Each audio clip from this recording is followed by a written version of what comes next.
not ready. Oh, it's live. We're live, but we don't have a light on, so we're live. But Kim's all walking around trying to I turn. need the big light. She's Just got to relax. get a light on that she forgot. Just So relax. It's the biggest light. it's the biggest light, and it wasn't on. Okay, let's see. How's it look? Oh yeah. Skin tones into stuff. Colleen's here. Mexican Spec's here. You're always supposed to do the introductions, and you're not. Okay. You're like running around busy. Mexican Spec was first. Congratulations, Mexican Spec, for being first. Buff Del Campo, that was me. I said the studio was awake because I was in here hooking up the camera. She was in here typing on my keyboard. We take the camera out to the shop and then bring it back a couple times a week. We're moving stuff back and forth.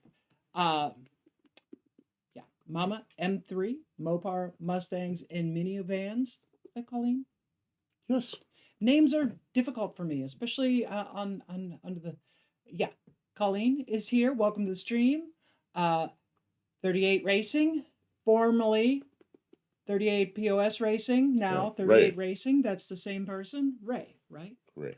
Okay, Ray. I'm learning names. It only takes a couple years. Ray of Light, 59 Chevy. The 38 says, "Hi, Buff, Kim, Mexican Spec, Colleen. Hope all is well with all of you. Things are going better. Yes, things are improving. They ain't perfect, but they are improving, and that is a good thing." Lester LeSabre is here. Welcome to the stream. Good evening, Buff and Kim and friends. Yes. Small but mighty group of people has arrived on the scene, and we are here. I am Kim of Kim Fixes Things. You can find my channel elsewhere on YouTube. And this week, she's Kim Takes Things Apart. That's part of fixing. Hopefully. Okay, and so, yes, you can find my long-form content elsewhere on YouTube, where I've worked on multiple projects in the last year, and maybe some of those you'll find entertaining. Tonight, we are in the studio, but we are with Buff Del Campo, the namesake of the Buff Del Campo channel. He is your host this evening. I am the hostess, and what's it called? The person who does all the stuff? Engineer? Person that does all the stuff. Who's the person who does all the stuff? Is the it the sweeper engineer? boy? No, you are the sweeper boy. You're the engineer. I am the technical engineer of the stream tonight, and I will be co-hosting. And yeah, we have our magical green screen allows us to go beyond your typical stream or podcast and bring up pictures. Change our aspect ratio. Look at this. Now we're small, so you can see the picture better. We can discuss things, point things out, and hopefully have fun. More than you could do if this was a podcast. Master of Ceremonies. No, I don't think. We have a lot of people come in since you introduced. Well, good. People are showing up. They know the stream starts at 7, and we don't start too fast. Turbo Tom, welcome to the stream. Rob's Rods. All right. My neck is cracking. Yes, he's doing very well. I feel fine, but my neck is a crack. I He never did that before. Feel it. He absolutely can feel that he has been through some stuff. Have no fear. Dougster's here. Dougster is here. We have your potato. Where's the potato? I took all the stuff off here. Started fresh tonight. This probably does the potato, but it probably does it at a higher pitch. It probably goes potato. Sounds like chains dragging on the ground. I remember that's what my Volkswagen sounded like when I had one years ago. Back in high school, I had a Volkswagen Bug, and it sounded like... It made me crazy. I'm looking for... Who sent that? Oh, Lester LeSabre, he's here. I'm gonna put up the picture he sent, which is that. Don't know why we're looking at that. It's not the kind of thing I want in my shop. I don't even think that'll fit in my shop, but it's an interesting car. We were driving beside one today. That was a real estate agent in this area has one, and it's wrapped in black, and it has their logo and their names and phone numbers and whatnot on it. So we got to see it up close. It was right beside us at the traffic light, and we're looking at it. It doesn't really look like a truck. That's what I said. It's like It's like there's cars and there's trucks and like this is a new art form. I have a hard time calling that a pickup truck. It's just it's something new. Maybe we'll see more of that kind of shape and It's kind of size. like early Star Trek. What is this? It's potatoes. It's You just took Wolverine. up the whole screen with peanuts or potatoes or something. Uh, Okay. Colleen, you And KJ send Kylie's already gone because they filled up the screen with potatoes. Mick H. No aerodynamics. Well, there's aerodynamics. They're just probably not very good. you can send photos to buffdelcampo@gmail.com, and during the stream we will probably look at them, especially if you tell us. And it's helpful if you include your screen name with the email so we know who we're addressing. We'll try and talk about them while you're here. And that helps drive the conversation, keep things interesting. Radar deflecting. That kind of has that stealth fighter look, but I think the panel's like directly toward the radar. I'm not sure that would work. Oh Radar man. deflecting the stealth Cybertruck. You know, I don't really hate the Cybertruck, but if I had the money, I don't know if that's where I'd put it. I would not put it there. You can get if I had $100 grand. To That's buy what a vehicle what with. would I do? I don't think I'd buy that. And then that would be your primary vehicle. It's like wouldn't be your second car. That'd be the thing that you had to drive all day, every day. And what would really be your specific need that you would want that over You know what? the many other choices? He says in Europe it doesn't meet their pedestrian safety laws. It doesn't meet our pedestrian safety laws. It's just I was telling Kim earlier. I said this. Yeah. What's his name? Elon Musk Elon gets Musk away can, with he can it. get away with everything. He just gets away with everything. So Well, when you that's got the a way lot it of is. rich and powerful people investing in the success of your company, they're not going to come at you because they want you to be successful so they can, make the money. And that's how the world goes I around. wouldn't want to be a pedestrian and get clobbered with that. It's all nothing but sharp edges.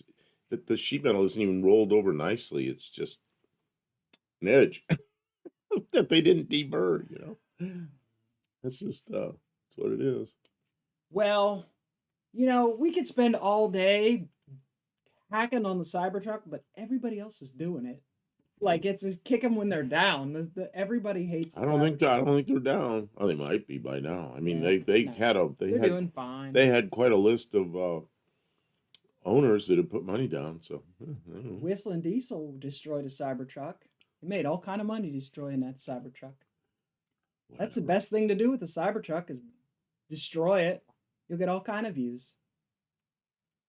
So I don't know. The percentage of Cybertrucks that's catching on fire, is it huge? I haven't seen any of those catch on fire. I think the problem is when they do catch on fire, They don't go out. it's a really bad fire. It's very robust. It's difficult to put it out. It's very hot. It's not like a gasoline fire. It'll melt the casing of the battery and then just go off. And yeah. Yeah, Is can you that a imagine little fire driving? They won't starting fit in under the the truck? streets No, of that's old European cities. That's one thing. Driving around like London, which I've done, everything is tight. Little British cars are hard to get through there with cars parked and everything. Oh man, I remember watching Top Gear and they just had big American cars and they couldn't get through those city streets. They're doing 18-point turns around into the alleys. Is that a little fire starting under the truck? Uh-oh. Yeah. I mean, so the big truck wouldn't be a problem if you were living way out in the country, but if you're living out in the country, I would be leery of the power grid. Can I get access to a supercharger? The whole name supercharger changed, didn't it? And in the east of the country where they just had a hurricane that flooded all this, how are those Cybertrucks faring in that kind of destruction? Oh, here we have. Oh, jeez. Here we go. Dougster says, I just can't get behind the purposeful destruction of cars and trucks just for views. Me If neither. I put my race car into the wall is one thing. This is another. I agree, Dougster. It's cringe, but you know what? I watch. That crash I can't was in. help watch, but I hate it. That crash I was in, very violent, long, drawn-out crash. What was the first thing I asked Kim? Did you get it on Did video? you get it on video? Would have been a good video. She goes, no. No. And if I had got it on video, it would have been one of those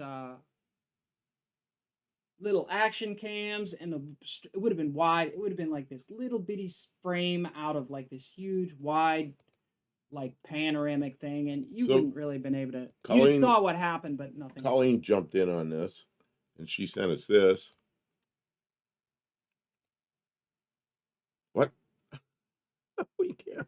Primary and urgent care. Where they load you in this thing? So what's the justification of buying such an expensive vehicle to serve a purpose Well, that a there's- less expensive a vehicle half that price could serve the exact same purpose if it's emergency transport? Half that price. And the maintenance on it, how much what do you think maintenance costs on something like that are? They might have gotten They might have got a deal on it. Who knows? or some kind of special funding. Ugh. Why are we doing this to ourselves? Our country is just making foolish.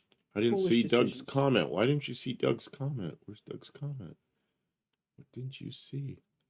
I just can get behind the purpose of destruction cars. I don't know why you didn't see it. I read his comment. Oh, read the email. I didn't read the email. I just grabbed the picture. I'm sorry. I'm sorry. Let's see here. That was pretty bad, isn't it? First picture I found at Hobby Lobby. The second is it's your doctor's truck. That's your doctor's truck. Well, I guess he bought a truck or something. I don't even know if it's a truck. It's not a car. It's not really a traditional pickup.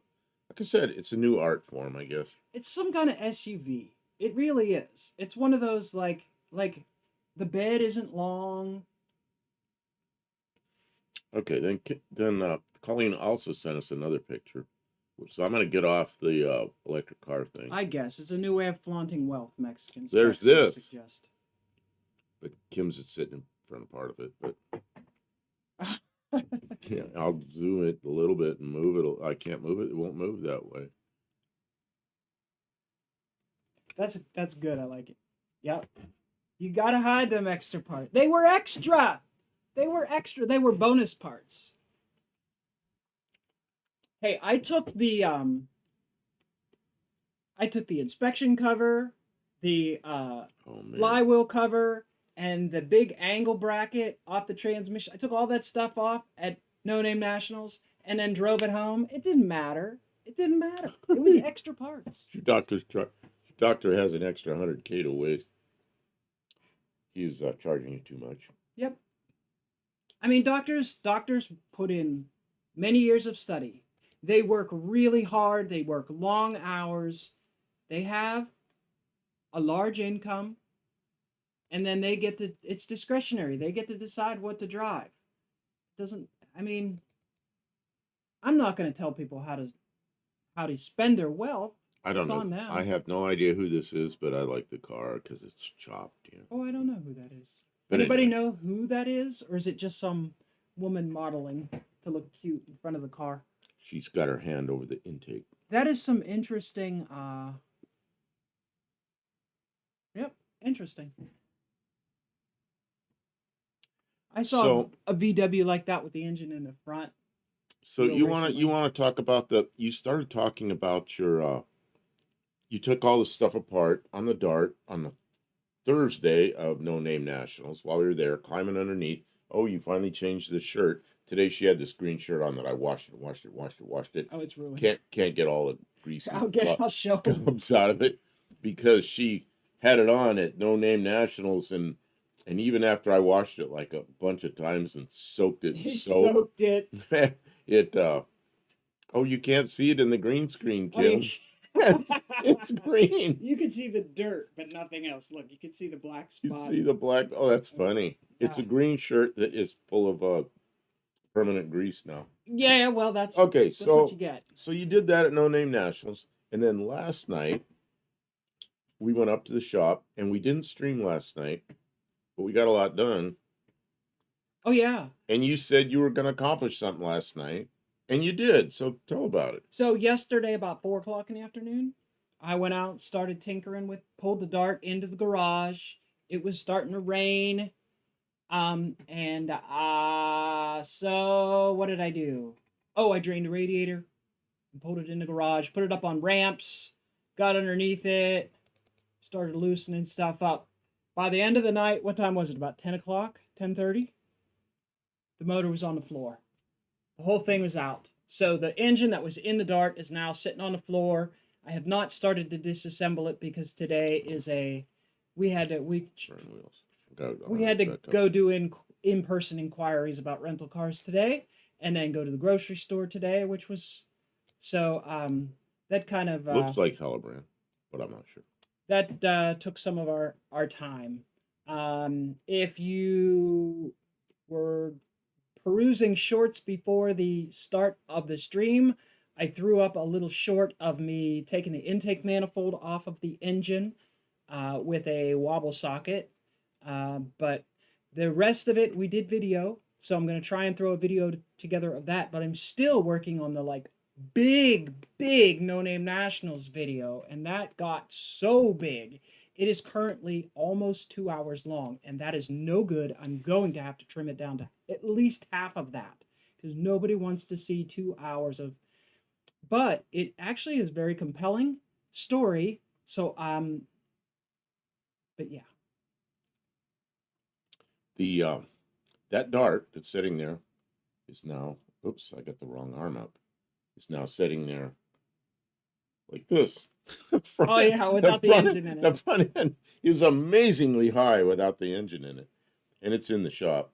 So we gotta push it out. We were gonna do the aluminum car next, but I was kind of thinking something else. We got a couple of details to do first. So somehow the Dart ended up with the engine out of it. So yeah. Anyway.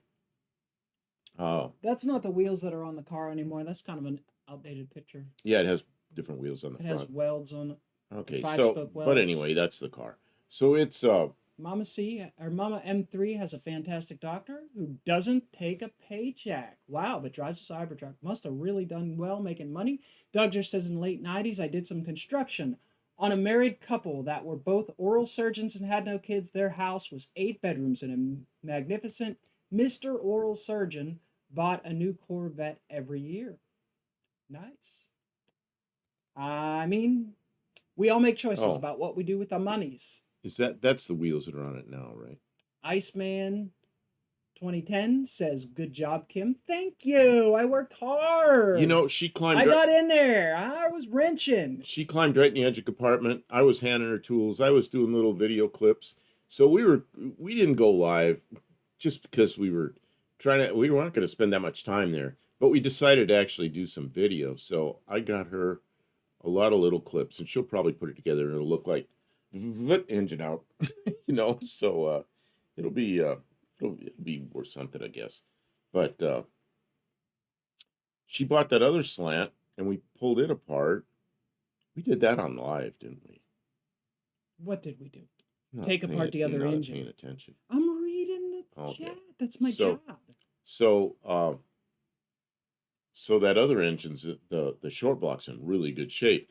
It looks to me like they put a short block in it, probably through a rod or something. So they bought a short block, remanufactured short block, and they put the old crappy head back on. Low miles. And because the head is like worn out, full of sludge, and the valve guides are all rocky.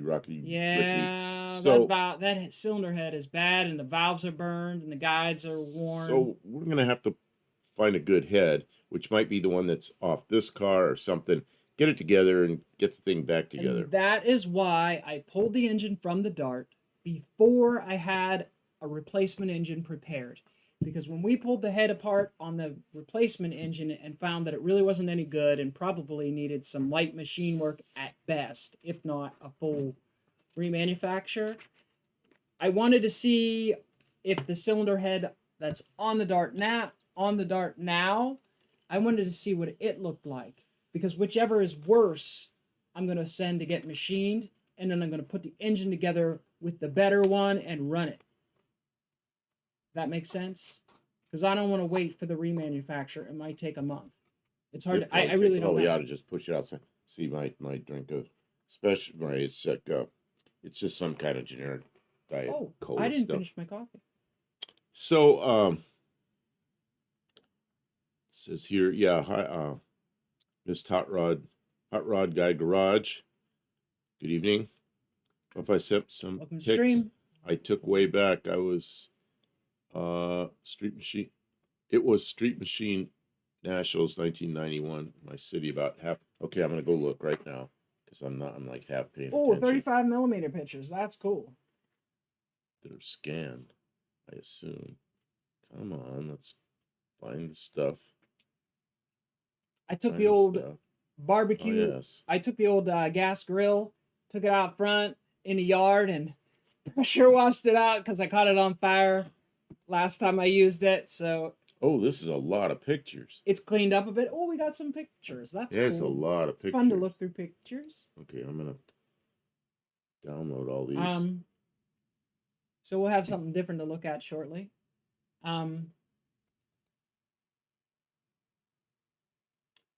Yeah, so the dart is moving forward. We still need to inspect the clutch and the pressure plate and the flywheel, and like I said, we need to remove the cylinder head and inspect the valves. And then we got to decide which parts we're going to use to put back together a temporary engine. The short block is fantastic, so we should be able to put together a temporary engine. And we found, okay, the engine that was in the Dart had a miss at idle. It was always there. And using like flammables and spraying, I had determined that the number one intake runner was somehow leaking. And I was like, well, we don't have time to mess with that. We're just going to run it. Because once you opened it up and started running, the mist went out and it ran real good. So it was a leak. Well, when we took it apart, the gasket was puckered real bad and torn. And it wasn't from us taking it apart. Like whoever put it on there, they tightened it on one side too much before they put it on the other side. Yeah, One-Eyed Cat. Are you working on the car for No Name Nationals 25? You know what? We don't even know. We don't have John Wilburn's number yet. You know his countdown number. Yeah. But we're already working on No Name Nationals We're 25. just working. Yeah. You know what I mean? No Name Nationals Oh, there is he not is. necessarily There the he destination. is, John Wilburn. But it's something we enjoy doing. John Wilburn, welcome to the stream. Thank you again and again and again for your diligent effort with the No Name Nationals. I mean, so much fun. And so many good people brought together because of that event, and so much support and encouragement given to new content creators because of that event. I think it makes hot rodding and YouTube more accessible to some people who might not ever get involved if they maybe experience something else first, because there is a bit of upper crustiness to some of the events. Although, I mean, a lot of hot rodders are really good people down to earth. So I don't want to talk bad about other events, but the No Name Nationals is fantastic. Oh, we had just, and you know this because I started saying it. We felt really rushed at the end, and I was like, yeah, that last minute push is rough. I spent most of my life running all over the place for a company that paid me well, but I wasn't home very much. I mean, I was home like 4 or 5 weekends a year. So I've gotten used to being home and I like it. And I was saying to Kim, I'm like, yeah, I don't even know if I want to go to No Name Nationals, but I said we have a good time, so we're gonna go. We made a commitment to go, and we went. And man, when we were there, it's like I'm really happy we're here. It was a good trip, other than right at the end when I almost home. But we really had a good time there. That's for darn sure. And then John, yeah, I've never been on a drag strip. Been on many runways, but never on a drag strip. And he walked us out there and kind of walked me through the whole thing of what all the different lights do, the magic eyes, the electric eyes are, and everything, and how all that works, and kind of some what do you call it, etiquette on the drag strip, and it was it was good. I mean, we really had a good time. Am I drinking Guinness Stout? I am drinking. Oh no, you're going to be disappointed. You're going to be really disappointed because that's the kind of thing I used to drink. This is like some kind of generic cola, and it's mediocre. Diabetic safe. It's mediocre. John Hart says, "Hi, Buff and Kim. Welcome to the stream, John. Glad you're here. Crunch time. We're gonna lose the shop. I'm telling you, it felt that way. Well, and that's why John doesn't have a number up there yet, but we're already rolling. We're getting ready. I mean, we got a big window. We have a backlog of projects that will last us the rest I of don't our know what life. we're taking. My guess is we're going to take the Dart, but it's going to be a good enough shape to go out on a drag strip. Because the oil leak was like, okay, we bought some Depends. You know what Depends are? It's for old guys, put under them. Depends. Well, so we were going to put it under the old car, but the leak was way too much even for the Depends. So we just decided that We just enjoyed the event. we just decided brought it home to the, fix the it. standards to take a car out on the drag strip are higher than to drive it down the street, and Safety first. we weren't going to be the ones that oiled up the track, so Or set the car on fire because Depends isn't really a very good diaper. so we didn't take it out on the track. But you know what? We had a good time. Then I had that big old crash, and well, guess what got us home? The Dart. We made it The home Dart. still. The Dart got me home. I mean, I So- said before the event that if we even made it there in the Dart, and we didn't have to get pulled or towed or anything like that. So, One-Eyed Cat says, "Hey Mex, Junkar Willie has a few vids of Norm My Valiant." And One-Eyed Cat was there with the Valiant, and I have seen those videos. They're cool. I have a couple videos of it, or photographs. We had showed photographs last week of the Valiant. If you have never been to Junkar Willie's channel, go there and see pictures of One-Eyed Cat's car. It's fun. Ray, I'll get to your pictures. I've stacked up with pictures here, but I'll get to them. I'm not ignoring you. Go ahead, Kim. I'm sorry. Okay. Mex, John Wilburn says 13 of the no-name 500 made it. It was slightly over the 70% average. Not bad. And some people just decide that they don't want to do it, and other people don't quite make it. The first year he was doing the no-name 500, he did not make it. I didn't make it, but I came in really He late. stuck around, and then this summer hit a huge success with shorts, and the channel has grown threefold since then. So that's fantastic. Sometimes you just have to stick with it. So John, since you gave us the challenge, I know I'm probably 1,100 subs up from that because I stayed with it. And I noticed, I was telling Kim last night, I said, look at this. We got, I think 125, I think it was 125 shorts up since you gave us the challenge. So that works. 38 Racing says he sent some more pics. Yeah, I told him I'd get to him because I'm trying to get through the pile of pics I have here. Usually we ask and ask and ask. And Mexican Spec, I don't know about the S Independs because we bought the generic stuff anyway, so I'm not sure. Colleen says it's really not about the racing, it's about community, and I agree. It is a community event with drag racing. And I hope that most people see it that way. I think some of the more serious drag racers are really excited and they've really got their hyper focus on the drag racing. But I think if you only go there for drag racing, I think you're missing the point. Because there's so many cool people there with cool cars, but also cool YouTube community people that we could be building alliances and rivalries and just different kinds of relationships that allow us to expand our art.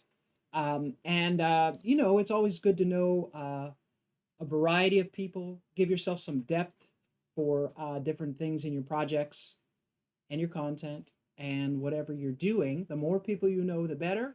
So it is a networking and community event, and racing can be fun. oh, look at that. It's a challenge just to get to something. I had one exactly like that. Nah. Mine had stock wheels on it. Did it have the chrome trim? The thing down at the bottom? No. See, It it did wasn't not have anything it. like It that. didn't have that piece of What chrome. kind of wheels did it have? I said it had stock wheels on it. Oh, okay. Did it have the doodly wop behind the back window with the Dually circular wop? Do you thing? mean the spoiler? Yeah, and Yeah, it that was see how a it has that scoopy thing for air to go in the back, yeah. It so had to all keep your that. trunk cool. Had all that. What is that for? Why is it in the It's a back? fake scoop because it's a marketing tool. I don't know what it is. One-Eyed Cat said it made 7 passes. Remember One-Eyed Cat standing there pouring? We had a video of him pouring race fuel in his car. Remember that? Kim? I Did do you have race did you fuel. did you just Race fuel. did you I just zoned. zoned out? I was I said reading. It's my job to I said, do you read. remember One-Eyed Cat was pouring race fuel in his car? Yes. And you were like, You got a crazy tank. What? Tell us about that tank that's in your car. Why does the tank look like a giant silo in your trunk? I don't understand that. Hot Rod Guy Garage says sometimes the drive is the win. That's where I was this year after everything kept breaking. I mean, yeah, my goal wasn't really to beat anybody at racing. I guess I did want to beat ours. I did want to uh, do a call out against RC Industries, but it wasn't to be. And we'll get you next time, Rick. Brr.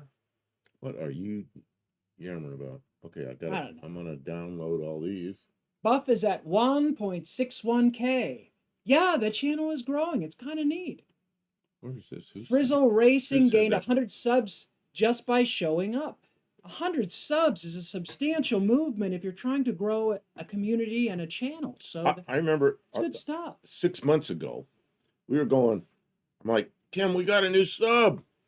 And sometimes I go, Kim, we lost a sub. Oh, he would And be mortified if we went down. It was one by one by one, and I go, He was man, counting them I go, every these. day. We were like around 300, and I'm going, these are really hard-earned subs, you know. He was starting to Man. get discouraged. It was getting difficult to get him to work on projects because he was like, it doesn't matter. And I'm like, but we're supposed to be enjoying ourselves. It's not about the subs. We're supposed to be enjoying ourselves. But it also, so when we started having doing the lives, that was a big thing. That really helped us because we started talking to people and he likes that. So that was better. And then he got to talk about his tools and he loves that. So it's really worked out good for us. He gets to do the things he likes to do, and then I get companionship and encouragement to do the things I like to do, like pulling motors out and making them run properly and not leak so much oil. All right, I'm going back to reading the contents. Yeah, sorry, it's taking me. I got a lot of pictures downloaded, so I'm kind of staring over here. This Mustang was an early Porsche turbo in disguise. What? I don't know what that means. Mexican Spec says that. Louvers. John Woodward says, Dawn, if you'd make a timing mark and set the timing on that thing, I bet you get 2 to 3/10. He doesn't have a timing mark? Yeah, you got to set timing. It's pretty important. It's pretty important. And knowing what your initial timing and total timing, all those things are really important when it comes to performance. Kim, wasn't there a car we had that the timing marks were wrong or slipped on the vibration dampener or something? No, we were worried that was what was wrong. The problem was we were running an HEI unit, a cheap Chinese HEI unit. Okay, so we thought that was a problem. Yeah, so when we figured it out, the problem was the HEI unit was not keeping up with the advance, and it was starting to throw sparks slower and slower and slower. So you can't say the opposite of advance because it's a dirty word on YouTube, but instead of advancing, the timing was going the wrong direction, and it was because the HEI unit was very cheap and garbage. You advance the distributor or you do another thing to the distributor. That word, I think you're not supposed to say on YouTube because I got in trouble for that. You didn't get in trouble. No, they didn't allow me to say that. The short just went nowhere when he said that. It cannot use that word. Oh, I got to go back. It's terrible. It's zipping by. It's zipping by, yeah, because we got a lot of people in here. The timing mark. Unity Motorsports Garage says, this to me was about hanging out with folks. I was more excited about Casper making it to Lambert's with Wilburn riding shotgun. Exactly. I mean, that's stuff that you cannot Unity Motorsports Garage. Man, I'm so happy to see him there. Which is more important, He was there winning a he race was there the first year or in getting to do that? an SUV or something because his truck broke or wasn't done. And this year he's there with the truck. Good deal, man. It was really good to see you there. Yes, Okay. the 59. Thanks for the trip. I'm not. Okay. Oh, I guess somebody was giving somebody a drive. That was a blast, Andy. Correct, John Wilburn. That is like good stuff. I like that car. What did they say that was? A Willys.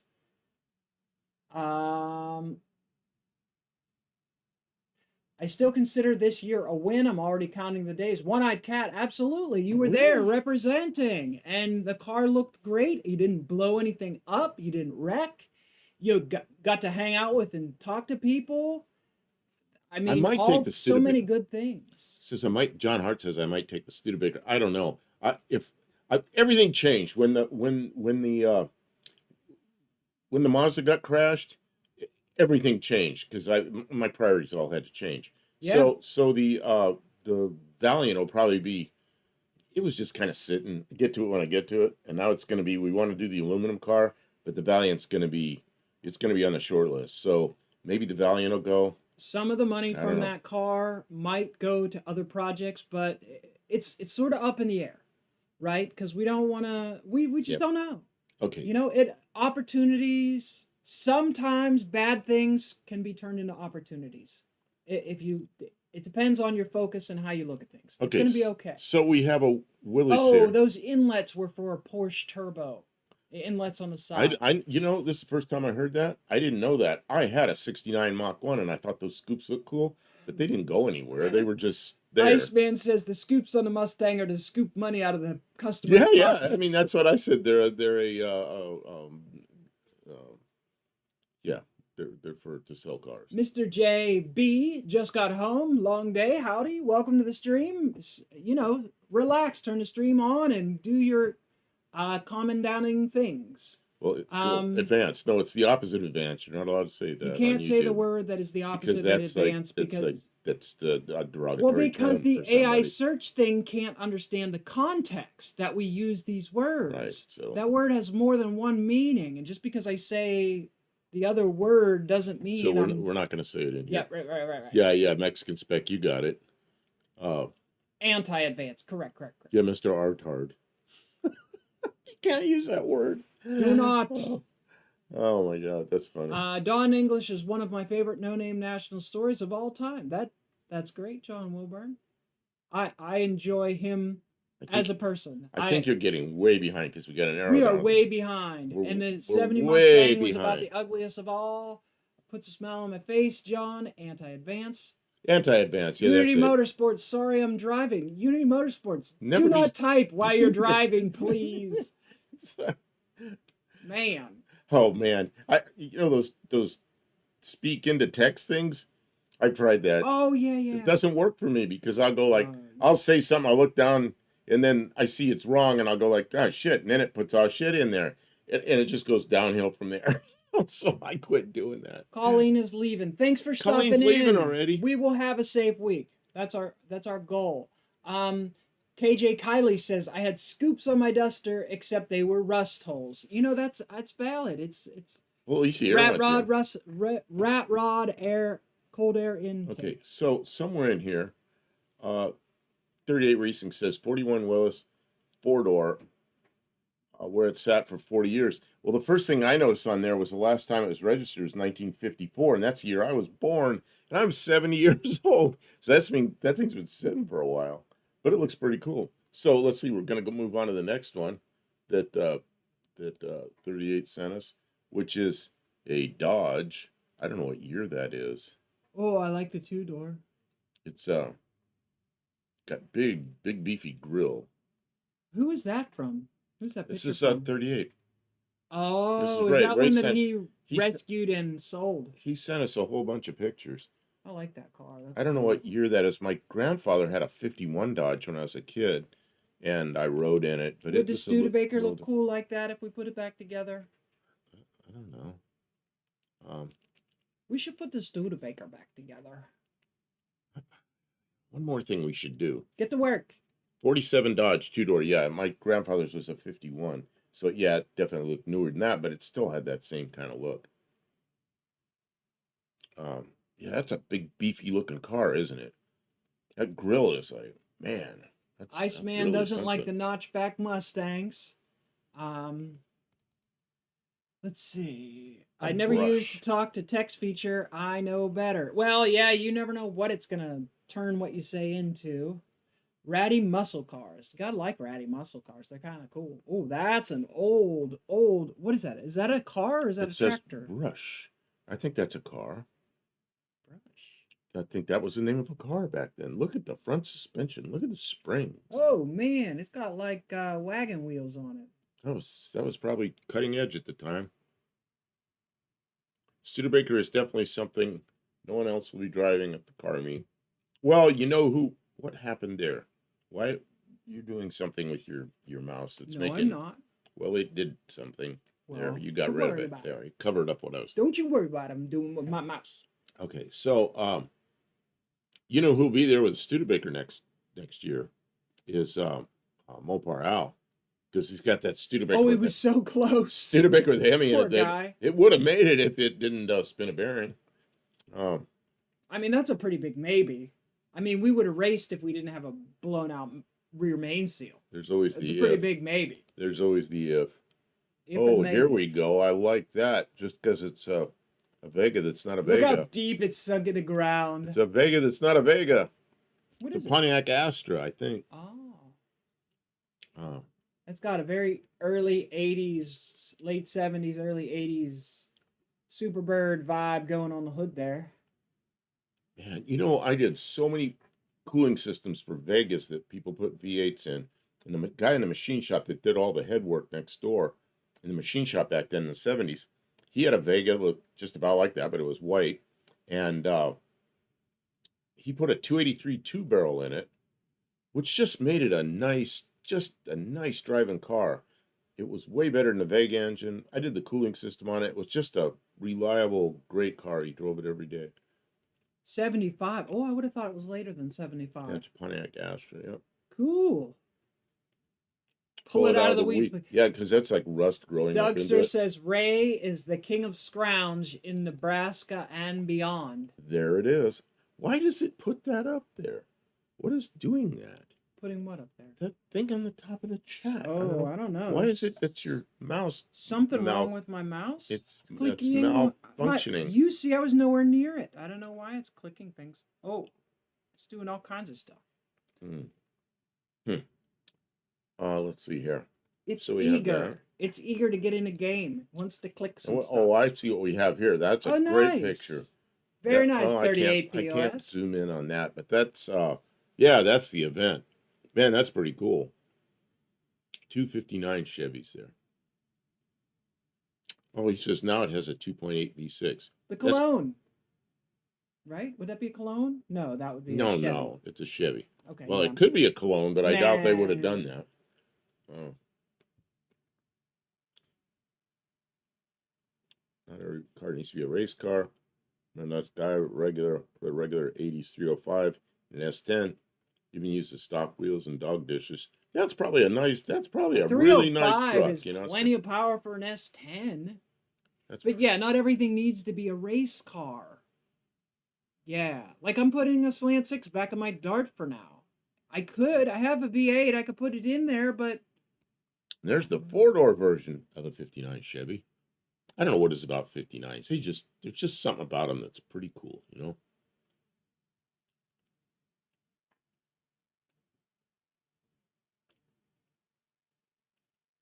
I think that's probably one of race cars.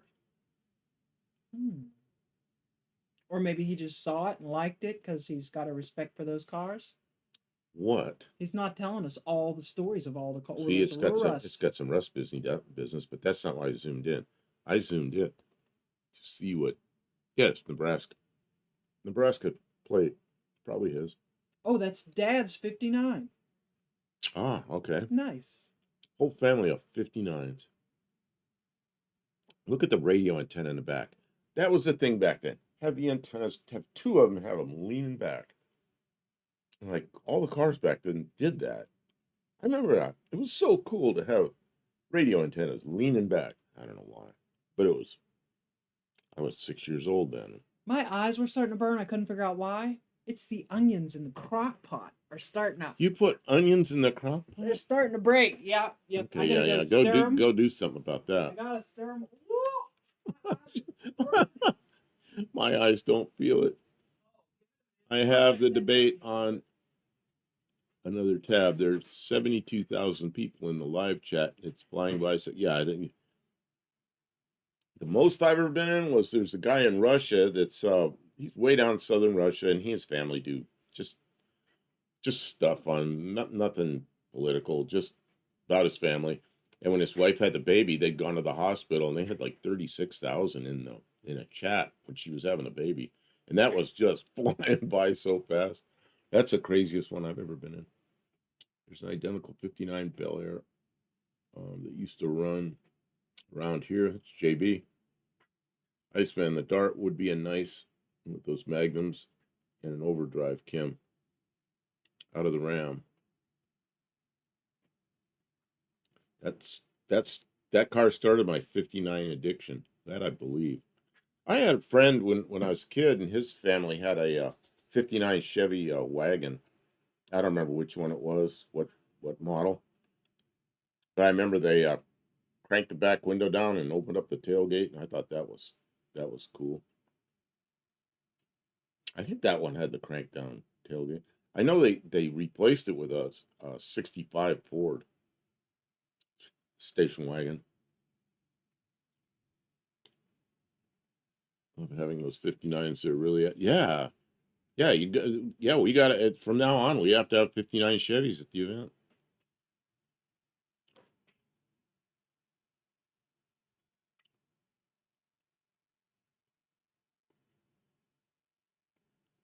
Not even beauty rings, just plain backwood. Yeah, they look okay, I guess. I'm not really into the beauty rims. I kind of like black wheels with the dog dish hubcaps, or even if they're a little bit wide, even without the dog dish hubcaps, I like black steel wheels.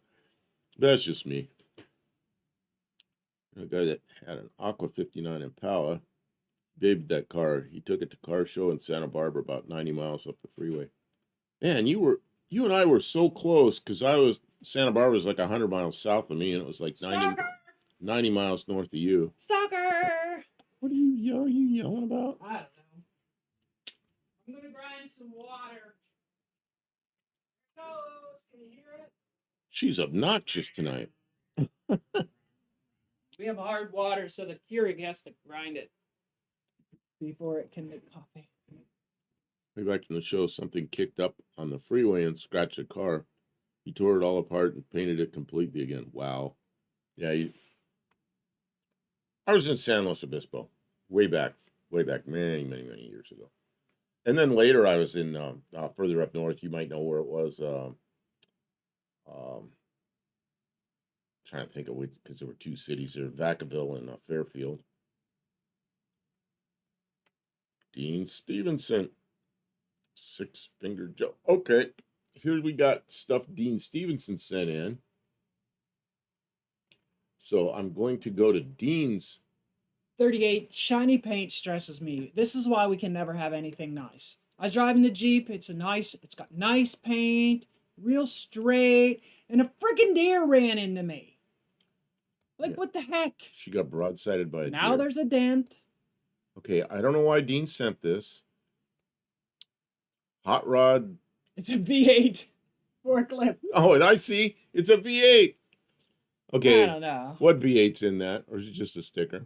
We're taking care of him, Guns and Gears. Welcome to the stream. He's a little sore.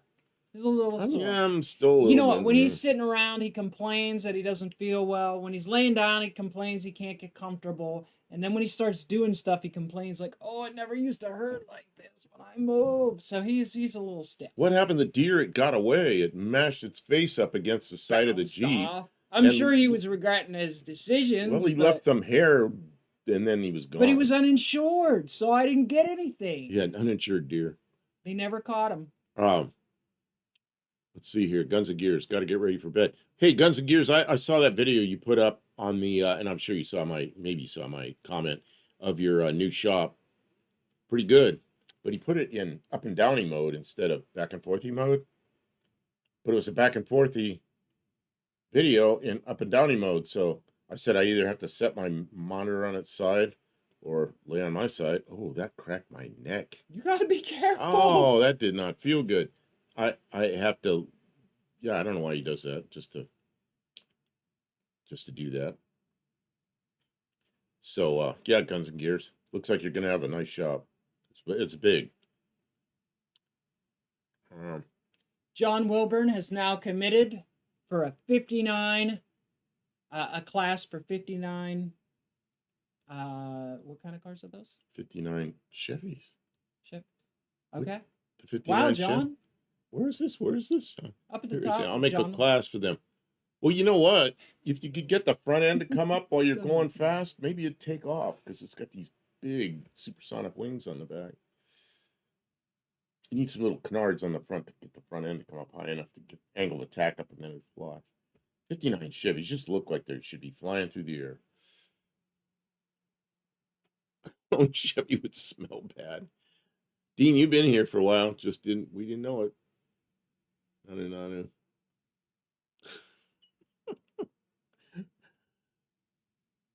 I am by Guns and Gears. Yeah, he kind of stopped in quickly and left. He soil his laundry. He did maybe not. He's still here. Maybe he's still he here. wasn't Maybe even phased. He was like, yeah, he hit me pretty hard. I'm like, yeah, but the spinning around and going into the center divider had no effect. He was like, yeah, it made a lot of noise. Yeah, Guns and Gears, 30 Can by... somebody help him getting out of this car? Because the doors were held shut by the cables he was wrapped up in. I couldn't get out of the It was like, can car. somebody pull me out the window? Oh, I got a lot of pictures stacked up, people. I'm gonna Pictures are coming. I'll get to them, but right now I haven't got to them all. I'm sorry. Okay, there's that one. What was the other one? 38 says, Buff, that's a myth. They might get a little light in the front somewhere over 100 miles an hour. Yeah, that's why I say you need some little canard wings up front to get the nose up so it'll take off. It's just the back of them looks like they should be in flight. Oops, what did I do there? One-Eyed Cat says there's a 7-car transport sitting up by the river lots. I don't have a CDL. Oh, here you go. Dean's sending some good pictures. If you were bringing a 7-car transport, you could trade out the old cars from up there and get some Southern cars. You bring the good motors and we'll trade you for good bodies. Man, you guys got me busy tonight with the Thanks for sending pictures, everyone. That's super cool. If you want to send pictures today or if sometime during the week, and we'll look them over and talk about them when you're here in the stream, you can send them to Buff Del Campo at gmail.com. Here's another Dean Stevenson. Oh, ouch. Is that how they drive in New Zealand? There was a guy on the interstate that drove like that, only that was my car. He drove into me, sent me for a ride. That's a myth. Okay, yeah, there's a myth, and there's a 7-car transport. Okay,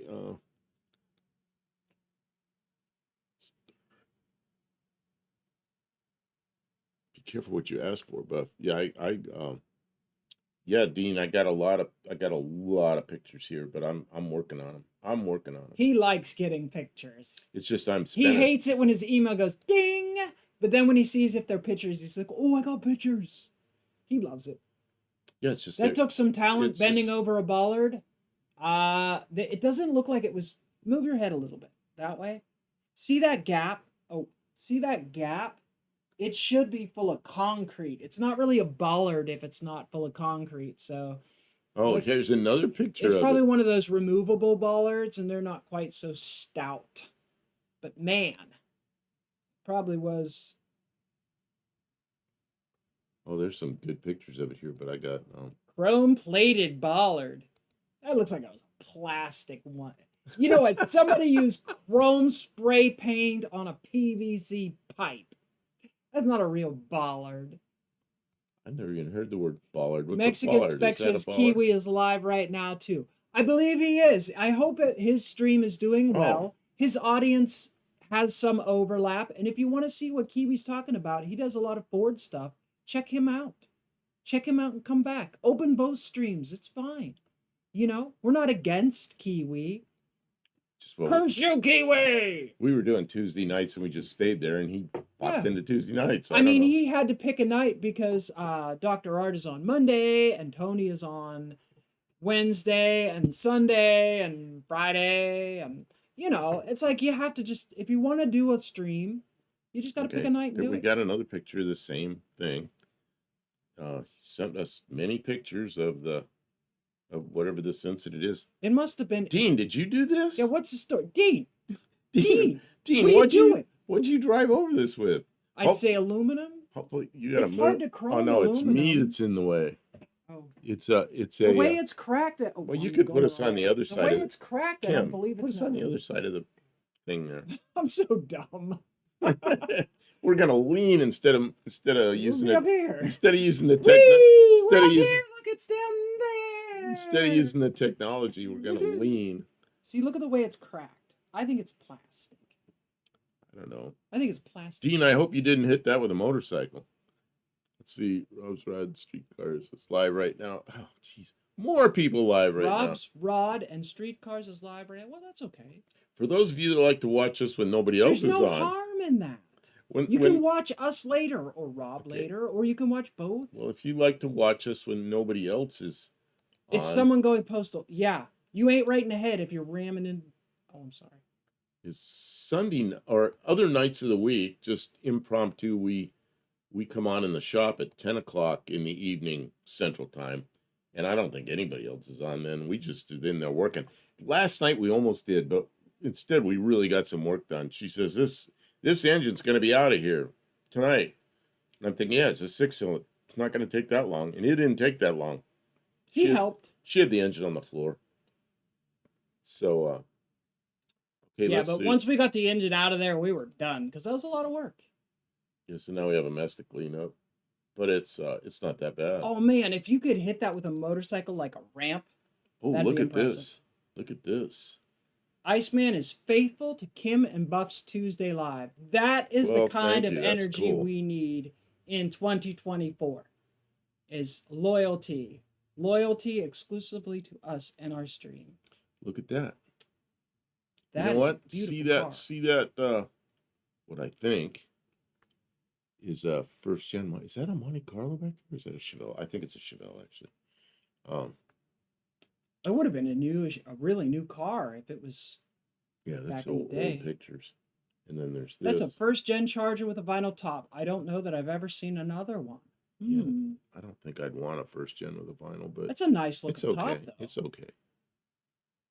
A new one, I don't know, after 20 years as the top starts cracking and Well, what rusting, happens is, yeah, you get rust underneath them on a lot of You gotta cars. take care of them. It's maintenance. Oh yeah, what do? Peel it off and Put a new one on. put Yeah. a new one on. Well, what if your tires wear out, you get new tires. And they don't last nearly as long as a You know, vinyl top. I used to work in a wheel alignment shop, and the other end of the building was an upholstery shop, and that guy I bet half his work was vinyl roofs. Mexican Spec, after the debate, Hey, look, we can float around the screen. We're like pong bong, bong, okay, let's see. bong, bong. What is this? What is Bong. this? Why does he send us this? Why do we have this? I was having fun. More Dean Stevenson stuff. I never know what he's gonna send, but that's okay. It's a picture show. K-Maber might need some plating. Oh yeah, we need to do some welding on the driver frame rail. So why do we have this? That's a Nescafe automatic coffee machine. Back before, like many moons before a Keurig machine.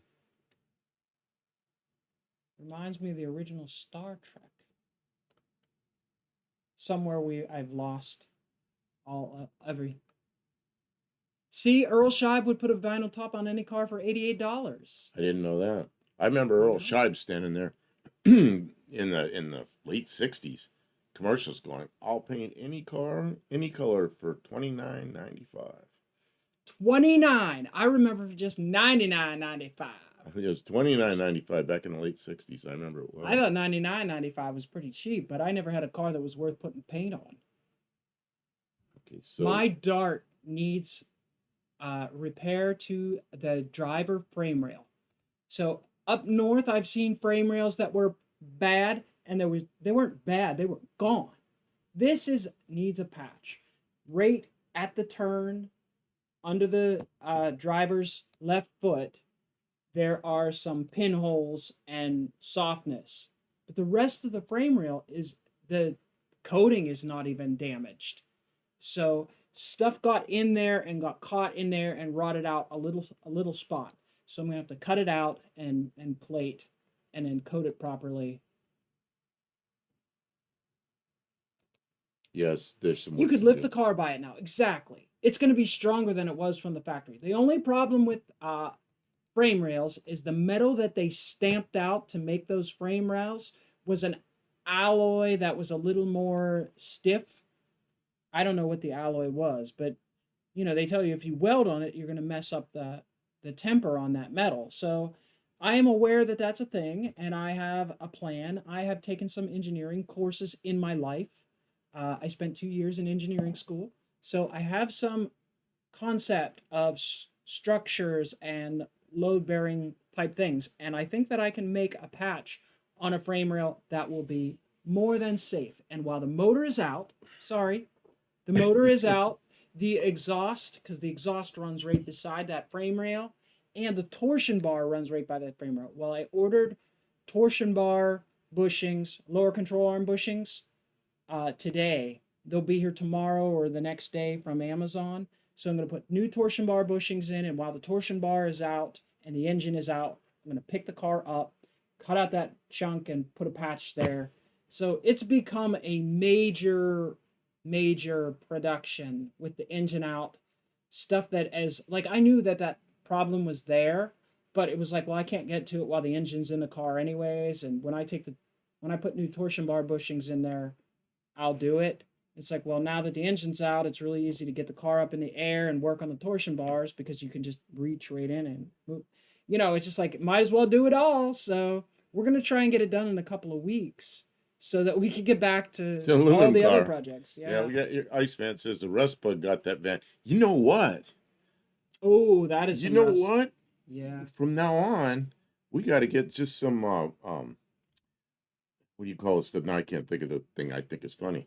The spray to kill bugs, some kind of insecticide, and then we won't have rust. Right, right. You have to fumigate for that. Yeah, fumigate, that's the word. We fumigate against the rust now. Oh, Doug, I see what this is. Why are we getting these? This is like this is what oh, that's how you get an engine home. oh, that's That would be great for the junkyard. that's an engine hoist. That would be great. Dougster says, if you played your cards right and did most of the work yourself, Earl Scheib wasn't that bad. The prep work was the hot ticket. I've seen Oh, painted windshield wipers, glass, tires from old Earl. Well, the other thing is not every shop Earl Scheib was owned by Earl Scheib. Like, you got who you got on that day. But yeah, and I've heard a lot of people question the amount of paint that Earl Scheib, like it's like uh, paper well, thin, and super super it thin was paint. thick, gooey enamel, and there were about 4 or 5 colors, so it wasn't really any color. It was any color he had. And when you put it on, it wasn't real shiny. It was not flat paint, but it wasn't the Oh. shiniest stuff you ever saw. See, I've seen later paint jobs where the paint was so thin that you could see the old color through it See, on some of the panels. now I see what this van is about. 38 says that van's for sale. It's a 96, 3500, 360, and a Dana 80, 411, and a Sure Grip with an engine hoist. With Oh no, a and a wheelchair lift. Yeah, I don't know if an engine might be 800 pounds. Would it? I guess a wheelchair lift might Wheelchair need. with a big fat person in it. It could be Six- 800 You pounds. can't say big fat person. Well, you're okay, an overweight person, a person that's like larger than normal. I don't know. No, I Whatever mean you they could lift say. them. They lift them. Canceled. I'm canceled. Oh man. Okay, so could you put a FE Ford on there? Unsubscribe. Can you put an FE Ford on there? Jeez. Uh, What do you want for 40 bucks? Yeah, I know. Tommy, I agree. For 40 bucks, Huh. tip the guy painting the car. Maybe he'll put another coat on it real quick. Okay, we'll go on to something else that's for a not so That van would be killer if we were going to the junkyard for parts, but they kind of find us now. We don't go too far. The nearest junkyard's all the way down in Nashville, and to drive to Nashville, pull a can't motor, believe it. and then try and bring it home, that's all like all day. Spatially disadvantaged. Spatially? That's because the space. Volumetrically? Okay. Volumetrically well endowed. Well, see, I can joke about that because I was very large at one time. See, you think you can, but people don't know People that. don't know that. I don't know that it justifies. So what was it like? When was that? That was. It will lift an engine, yeah. That was 17 years ago. I lost over 100 pounds, and I felt better afterwards. But I was a large individual. If I see pictures of me, it's like, man, I was pretty large. Okay, and this is a. There What you year's go. that? A 72 or something? I don't know what year that is. It's a Cadillac? Yes. Okay. Did somebody put some like offset wheels and that probably has a 472 cubic inch engine. I mean, you could probably put that engine in a Nova and make it go really good. Dougster says, my friend's 73 Charger was painted cherry red. It was originally sublime green. The red paint was so thin that the car looked like a tomato that wasn't fully ripened. Earl Scheib was there. I wonder if Earl Scheib ever actually painted a car himself. Not fully acquiring territory. Yeah, I wasn't fully acquiring the territory. But I know when I got in a car, it was like I mashed the seat out pretty The good. Jeep was an 84. Are these vehicles you're selling, or are they just photographs of interesting cars that you have, 38? Yeah, that's what I say. Caddy has a 472. That's what I would think. Wow. I was never a fan of the center-mounted front turn signals on it. That's a very particular distaste. And we're looking at that car. I remember when those things were new, they were just big luxury cars. That's kind of what you expected of a luxury car, and they're just big boaty car go down the road, and they just track along pretty nicely. But you're not going to go flying around corners in them. No. But they're okay. I mean, a nice highway car. Living memory. I recall some vehicles painted with household paint in this country. Oh, see, Tommy, you haven't seen my my painting videos. I use exterior house paint and I mix it with water and I spray it out of a spray gun. And my 72 Valiant, the original paint is kind of flat looking after all those years. And when I painted it with the house paint out of a spray gun and did a nice, prepped it and did a pretty nice job on it, it came out looking just about like the original paint. Oh, and I matched it by taking something out of the trunk and I took it to here it's Home Depot, a big box store the electronic thing that matches the paint, and it was amazing how good it is. Now what I want to do is put a good urethane clear over it and see how it looks. But man, I mean that paint, what did I have in it? $19. It's enough paint to paint the whole car. If you don't care how shiny it is, that the house paint mixed with water coming out of the paint gun. I mean, compared to how bad the paint was, it looks like a major improvement. It looks like a major improvement. Yeah, if the whole car was painted like that, it'd be fantastic. So, let's see, not scared to get in a wreck. Which is one. Yeah, one of those cars, just put your feet up on the dash and wait for the impact. I don't know. Is that a Calais? Oh, yeah, there was the Cadillac Calais and later the Cutlass Calais. I remember Grandpa telling me about a neighbor back in the 70s. Poured cement onto his rotted out floorboards. Oh my God. That would be road hugging weight. This looks like That was what they did before there was spray foam. cement. Man. Yeah, I don't know why we have this up here. Let me start closing some of these, and when I get to a car that I really like, I will Leave it.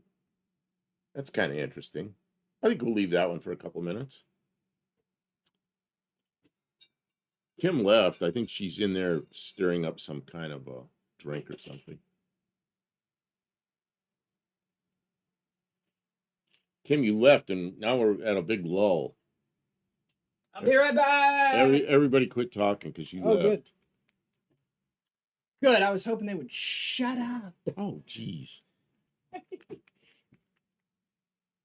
don't think the Callie's got a vinyl top. Calais was the inexpensive Cadillac. I remember the upholsteries were like real thin cloth-like stuff, but there's still a big barge going down the road. Still drove nice. Well, we got a lot of photographs tonight. Thanks, everyone. Yeah, we sure did. Wow. I just started backing the photos off, and I said I'd stop at something that looks like something we'd have up there. Anyone want Mondeo car parts? Oh, they have those down under? I thought that was a European only thing. There's one year I think where Oldsmobile had 4 Cutlass models. Cutlass Calais, Cutlass Sierra, Cutlass Supreme, Cutlass Classic. I don't remember the Classic. I remember that in the 80s. I remember seeing all those cars. I remember them all. I had several Cutlass Sierras in and out of my, buy them, sell them, buy them, sell them. And the Cutlass Sierra was okay. It was just like a, what's a Chevy? The Celebrity. But my Cutlass Sierra, I really liked. Had a Pontiac Iron Duke in it. It was a sideways one, but the one that I kept around for a while, I drove that for quite a while. Had a Pontiac Iron Duke. I always called it single point injection, which is actually a throttle body injection. Mm-hmm. Yeah, the same engine, same intake setup as the S10s, I think. Oh, there's more pictures. Okay, I wasn't looking for a minute. I've been kind of paying attention here. Let's see what other. Oh, yes, we do. Okay. Will it fit an A body? Well, the shifter will. I missed that. I missed that. Confused. Yeah, that's because he sent a picture, and I missed the picture because I wasn't paying attention. And you tell me I don't pay attention. Well, I started paying attention to chat instead of the email. That's fair. He's doing a lot of up and downies. Love the electroluminescent gauge clusters for the 66, 67 Charger. A lot of people like those. Okay, Mondeo parts. Oh, this is... Oh, that's a Mondeo there. What does that look like here? The grill is similar to something else here, but it's a different body. That looks like a Ford Concord. Concord was a AMC. What was the Ford? Contour. Contour. Yeah, it kind of looks like a Contour. Or maybe a little bit like a Focus. The nose piece does, but the rest of it, it's a body that we didn't get here, I think. I'm not sure, actually. They change those bodies around a little bit every couple years. The shifter will replace the Mustang shifter. JB. Okay, I'm lost here. Cutlass Classic was the rear-wheel drive G body. Oh, I'll look it up, Tommy. Oh yeah, we can get Kim to. I haven't been bringing up stuff. Oh, my first car was a '98 Fiat. Oh man, I don't know what that is. Cinquecento. I don't know how to pronounce the name of that car. I assume that's a Italian name. 899 CS. Okay, yeah, we're gonna look that up. You know, it'll make you laugh. Love the electroluminescent gauge clusters. Yeah, and there were a lot of other Chryslers had those electroluminescent gauge clusters, and I think the Chrysler 300s, the early ones, well, not early, the ones from like 05, 06, 07, 08, I think those had those same. When I drive those, they had that same look to them. That's them. Looks like the corner needs some work. That looks like a Ford Fiesta. Yeah, Dean Stevenson said it's been recontoured. Oh, this is the Fiat. How do you pronounce that? Somebody just shout into their. Cinquecento? Cinquecento. I don't think, I don't know. It's probably Italian. It kind of looks like an Italian word. I'll see. I'll look it up. I'll see what it means. It's 500. Oh, it means 500. Oh, Cinq would be 5. Cent would be 100. Cinq, I don't know. 500. Cinquecento. Okay. Yeah, okay, there it is. It's Italian for 500. See, I actually translated that, just sort of. Didn't really translate it, I guess. I wonder if my 66 is considered electroluminescent gauges. Haven't No? you ever seen those? They kind of just glow, kind of a bluish green color. No.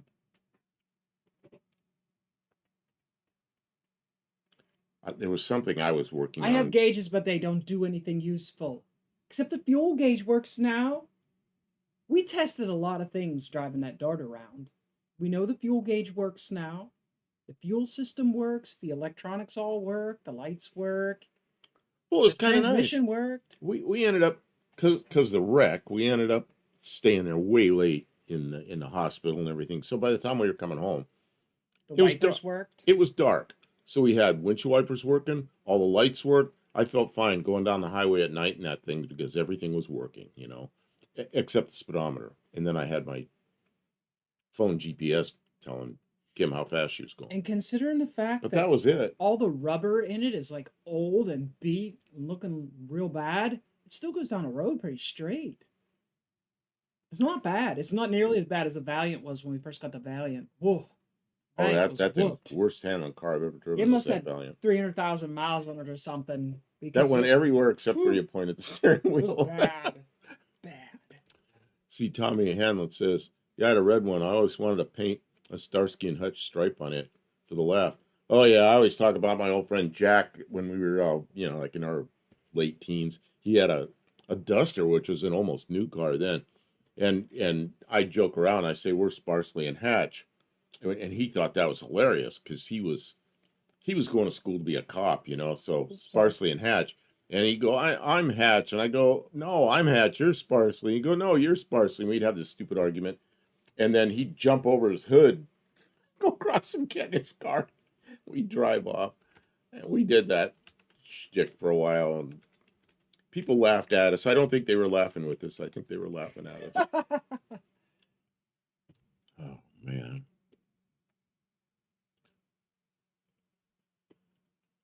Buff, do you remember the adolescent night lights? Oh, yeah, of course. They look like, yeah, I remember those things when we were kids. They were little bluish. That's the same stuff. I forgot about those things. They were on, you just plug them in. They just sit there for years on. Work great. Yeah, and the original ones are round, and then they look like the same shape as a mini TV screen.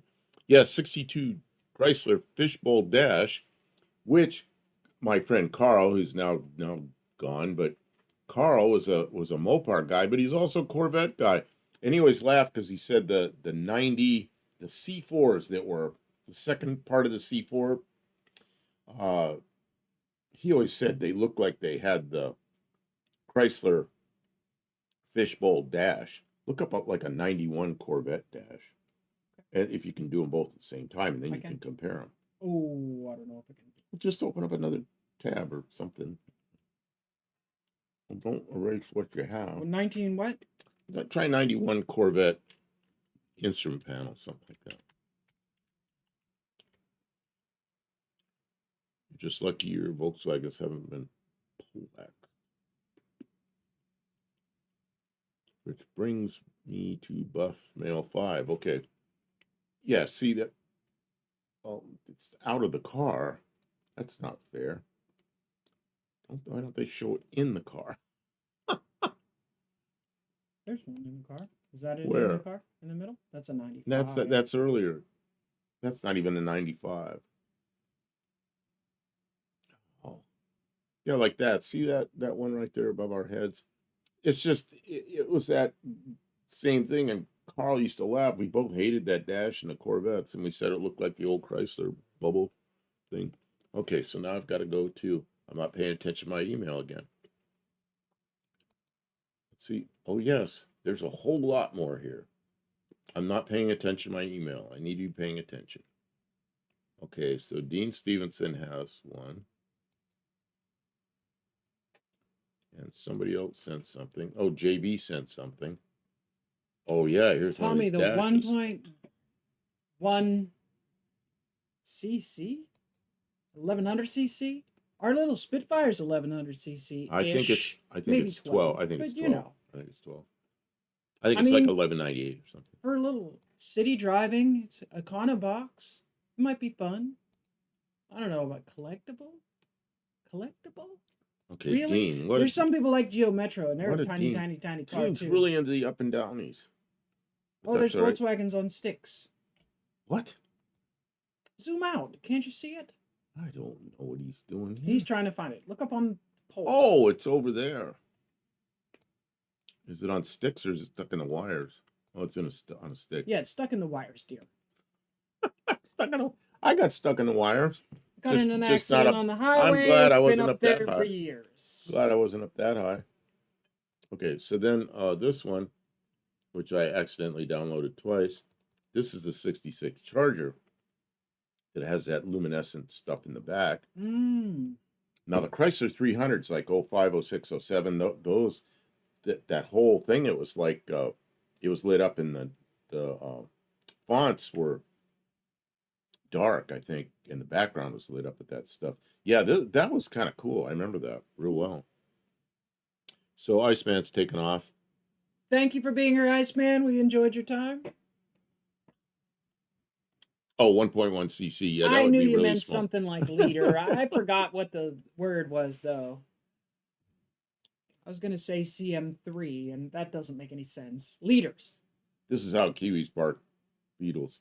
You know, Oh. downtown Clarksville, we had there was a shop down there, and it had a beetle up on the roof for years and years and years.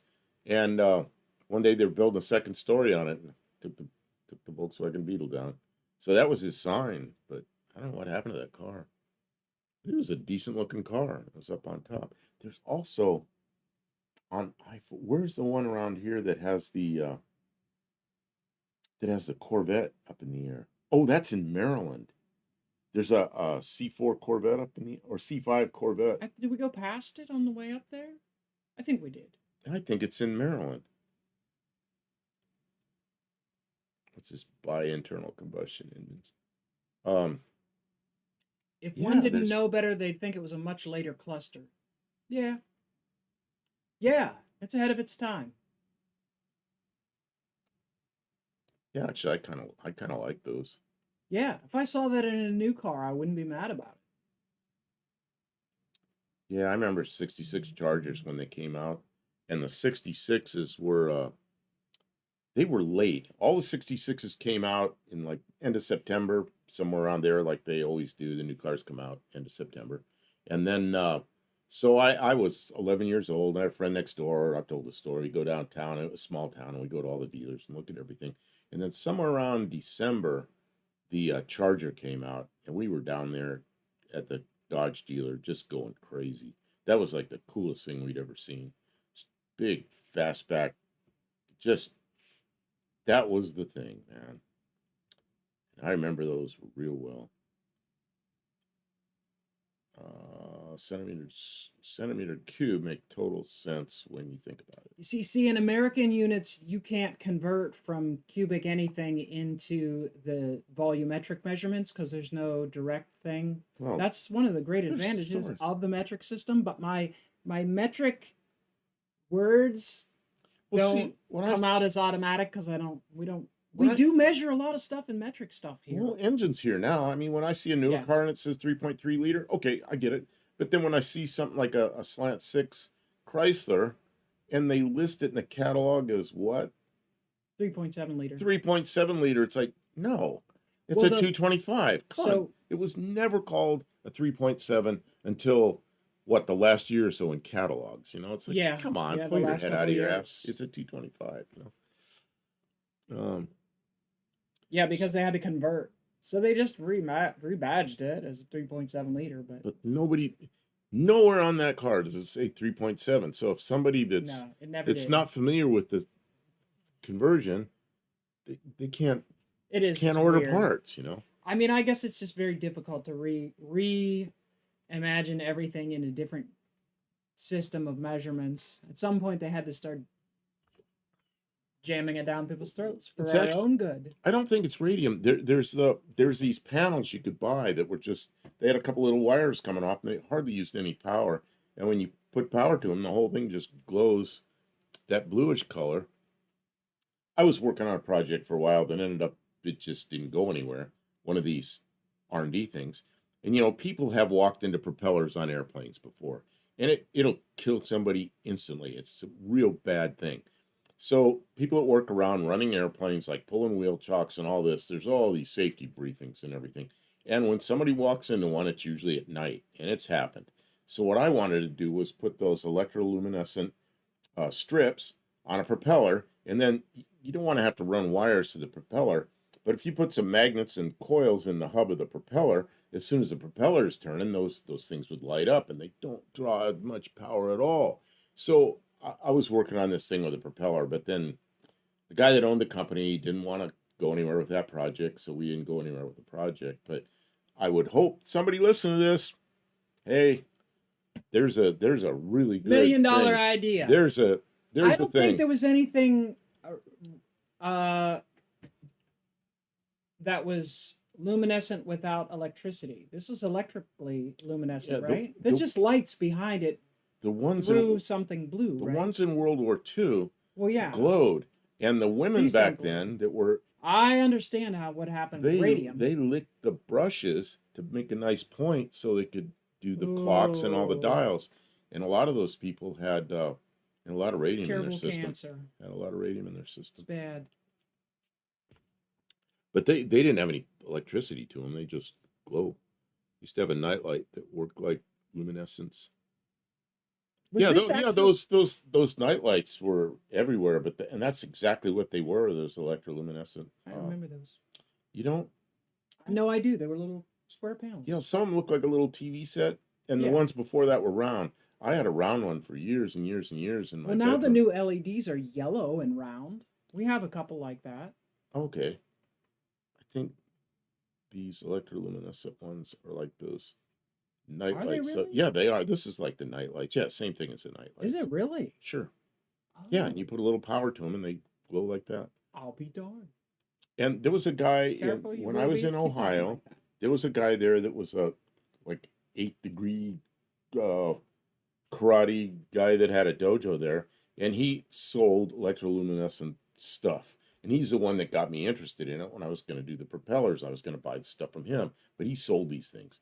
And he had panels that were big and panels that were small and strips, all these electroluminescent things. And so he had a business going with that, and he did the karate classes. He's quite a guy. He was a karate guy, really good guy. Let's see here. What is Dean Stevenson saying? Kim, help me. I don't know. I can keep up with that guy. He's very smart. He says things, but they're Well, I think he's into music, the and he's a depth scientist. of his He's a- obscurities can be very daunting. He's a scientist that's into music, and I really fall down in the music area. So, sorry. Olive says, I have a couple of those night lights. A lot of LEDs are actually brighter than I need for some spots. You know what? We have an LED light. It's what, 13 Oh. watts in over the kitchen sink. And in my bedroom on the other end of the house, it reflects off the wall in the hall and my door and the wall. And then it's in my eyes and it's too bright I can't sleep. 13 watts. So yes, the LEDs can be way too bright at times. I don't know. That's where I did a short with the amp clamp. So I brought it up to the house, and I was checking Tested it. that LED to see how much power it actually draws, and it was more than I thought, but it wasn't all that much. Okay, so we have more from Dean. I'm downloading them right now. Oh, he's quoting a Bill Wyman song that he is a rock star. Kick butt. Rock stars.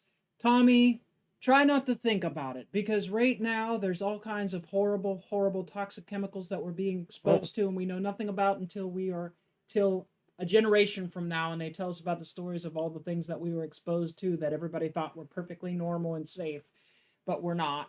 Tommy, that was World War II, and that's what they were doing.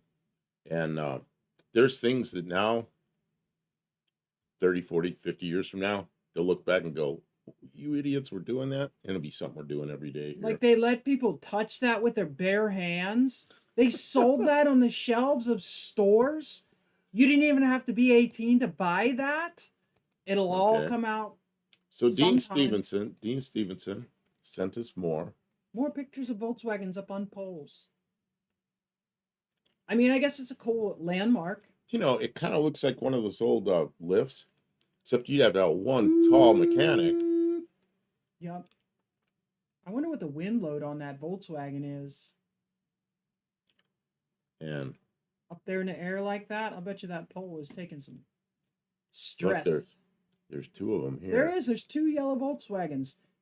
I'll bet you anybody in that city, if you said, you know, where the two yellow Volkswagens are on They the go poles, right there. they all know where it is. Asbestos. You know what? It's funny you bring that up. Asbestos still is. 1971, I worked in a brake shop where we relined brake shoes, and the material was asbestos. And then I'd measure the drum with a drum mic, and then I'd there's a thing to arc the shoes, and you'd arc the shoes to about 20 thousandths under the diameter of the drum, and I do that on a machine, whoom, whoom, like this, and then next shoe, whoom, whoom. And there was a vacuum there, but the vacuum didn't work very well. That room would just be full of dust. You couldn't see across the room. I worked in there for years, and it's like, I'm not saying that's a good thing to do, but it was commonplace. Nobody thought anything there of were it. customers in and out of there. And that was when your kid came to work on take your kid to work day, nobody thought, oh no, you can't do that because there's asbestos at work. That's just a shell of a car, though. That's just the outer body. Look at the front of it. It's pretty funny. He's smiling. About SI units?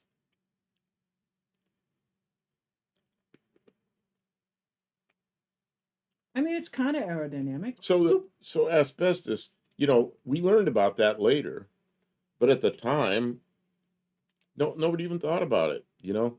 And underarcing. Now I'm going to get into this. The drum is so big. You're so deep in the weeds. No one the cares. drum is so big. I'll be right back. Hold on. Nobody wants to hear my I gotta story. pee. All right. This is serious, All useful information. She always says I get too far in the weeds and I'll lose everybody. Well, yeah. About underarching brake shoes for maximum braking potential. Okay. Go ahead, tell the story. No, I'm not going to tell tell it. the It's story. stupid. Oh, I ruined it. You guys, if you want to hear about how to make the best brakes ever, well, it wasn't so much matching because you match it perfectly, it'll squall. But if you underarc the shoes, so imagine the shoes are a little bit smaller diameter, if you were to draw a circle around them, than the drum. When those shoes actually, one goes out and energizes the other one. So the shoe in the front is actually pushing the shoe in the back. But when that happens, you're distorting the drum by 20 or 30 thousandths. Well, it takes a lot of energy to keep that drum distorted as it's turning because the distortion's changing as it turns. It takes a lot of energy to do that, which of course increases the ability to brakes. So what makes those drums work really well is the fact that they're underarced. And man, does that work well. And so I used to, the guy I worked for always wanted me to underarc them by about 20 thousandths. My cars, I segment the linings and then underarc them by about 30 thousandths. And oh man, those were drum brakes that work, you know. Never squeal. Never squeal. You get them exactly the same, or you screw up and make the shoe slightly arc the wrong direction. Man, those will just warp. Make so much noise. You know you screwed up when you did that. Yeah, self-energizing. When the front shoe, there's a wheel cylinder up here. The front shoe pushes the shoes out. Well, this shoe is actually, if you put a short lining on it and segment it, it'll really go like this because the wheels turn it. It'll go like this, and it'll just shove that adjuster down there. It just shoves on that, shoves the secondary shoe into the brake drum, which is what's doing all the work. And man, does that works quite well. That was back in the when disc brakes were first becoming popular. There were disc brakes on Mustangs and maybe some Camaros and yeah, a few cars. Most of them had drum brakes back then when I was first working in a brake shop, and I got really good at that. Drum brakes, Bonnie and Clyde. You know what? Before I mean, it was before my time. Before we had hydraulic drum brakes, we had, like Henry Ford said, what, all steel from pedal to wheel? All these rods and cables and everything. And sometime look at how one of those worked. There was a wedge that pulled up and it spread the shoes apart. I guess they were drums. And then there were drums that had an outside shoe that went around like this that pulled tight on the outside of a drum. And I guess before that, we dragged our heels on the ground. So, you know, the hydraulic drum brakes are a pretty good thing at the time. I don't know. Kim's Dart. I've driven that. It's got drum brakes, and it stops like they used to. I mean, she did a nice job on the brakes. They work fine. Drum brakes are still great. NASCAR had them right up till '81. Then Earhart. Hmm. I mean, most of the big trucks still have drum brakes, don't they? I think. Drum brakes, the only thing I remember really bad about them is you get water in them, and then the water fills up in there. The water stays inside. They don't work real well. Wedge brakes were used on some heavy trucks. Really? See, that's something I didn't know. 206 miles per hour on a Plymouth Superbird with drums. It probably didn't apply the brakes going that fast. Okay, let's see here. Who is this? Wolf's. Well, I shouldn't say what that is because I don't know who this is. Who sent this? Who sent this? Somebody sent me more pictures. What doesn't have their screen name.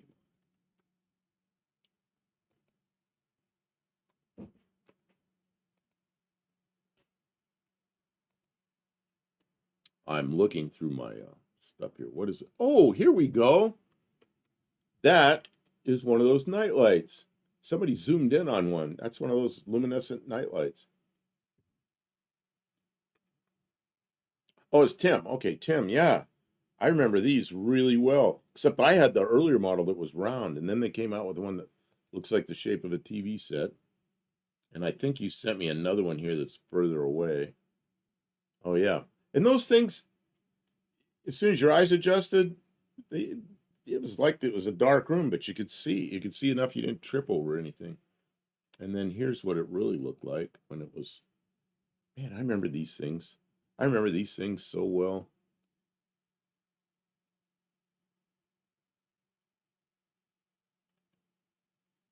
Polonium. Polonium. I don't know what that is. Kim left. She's out. Taking a break. Doing something. Yeah, I remember these things really well. Like I say, they keep the room just light enough that you didn't trip over anything. Pretty good stuff. I wonder why they don't sell those anymore. I haven't seen one of those things in years.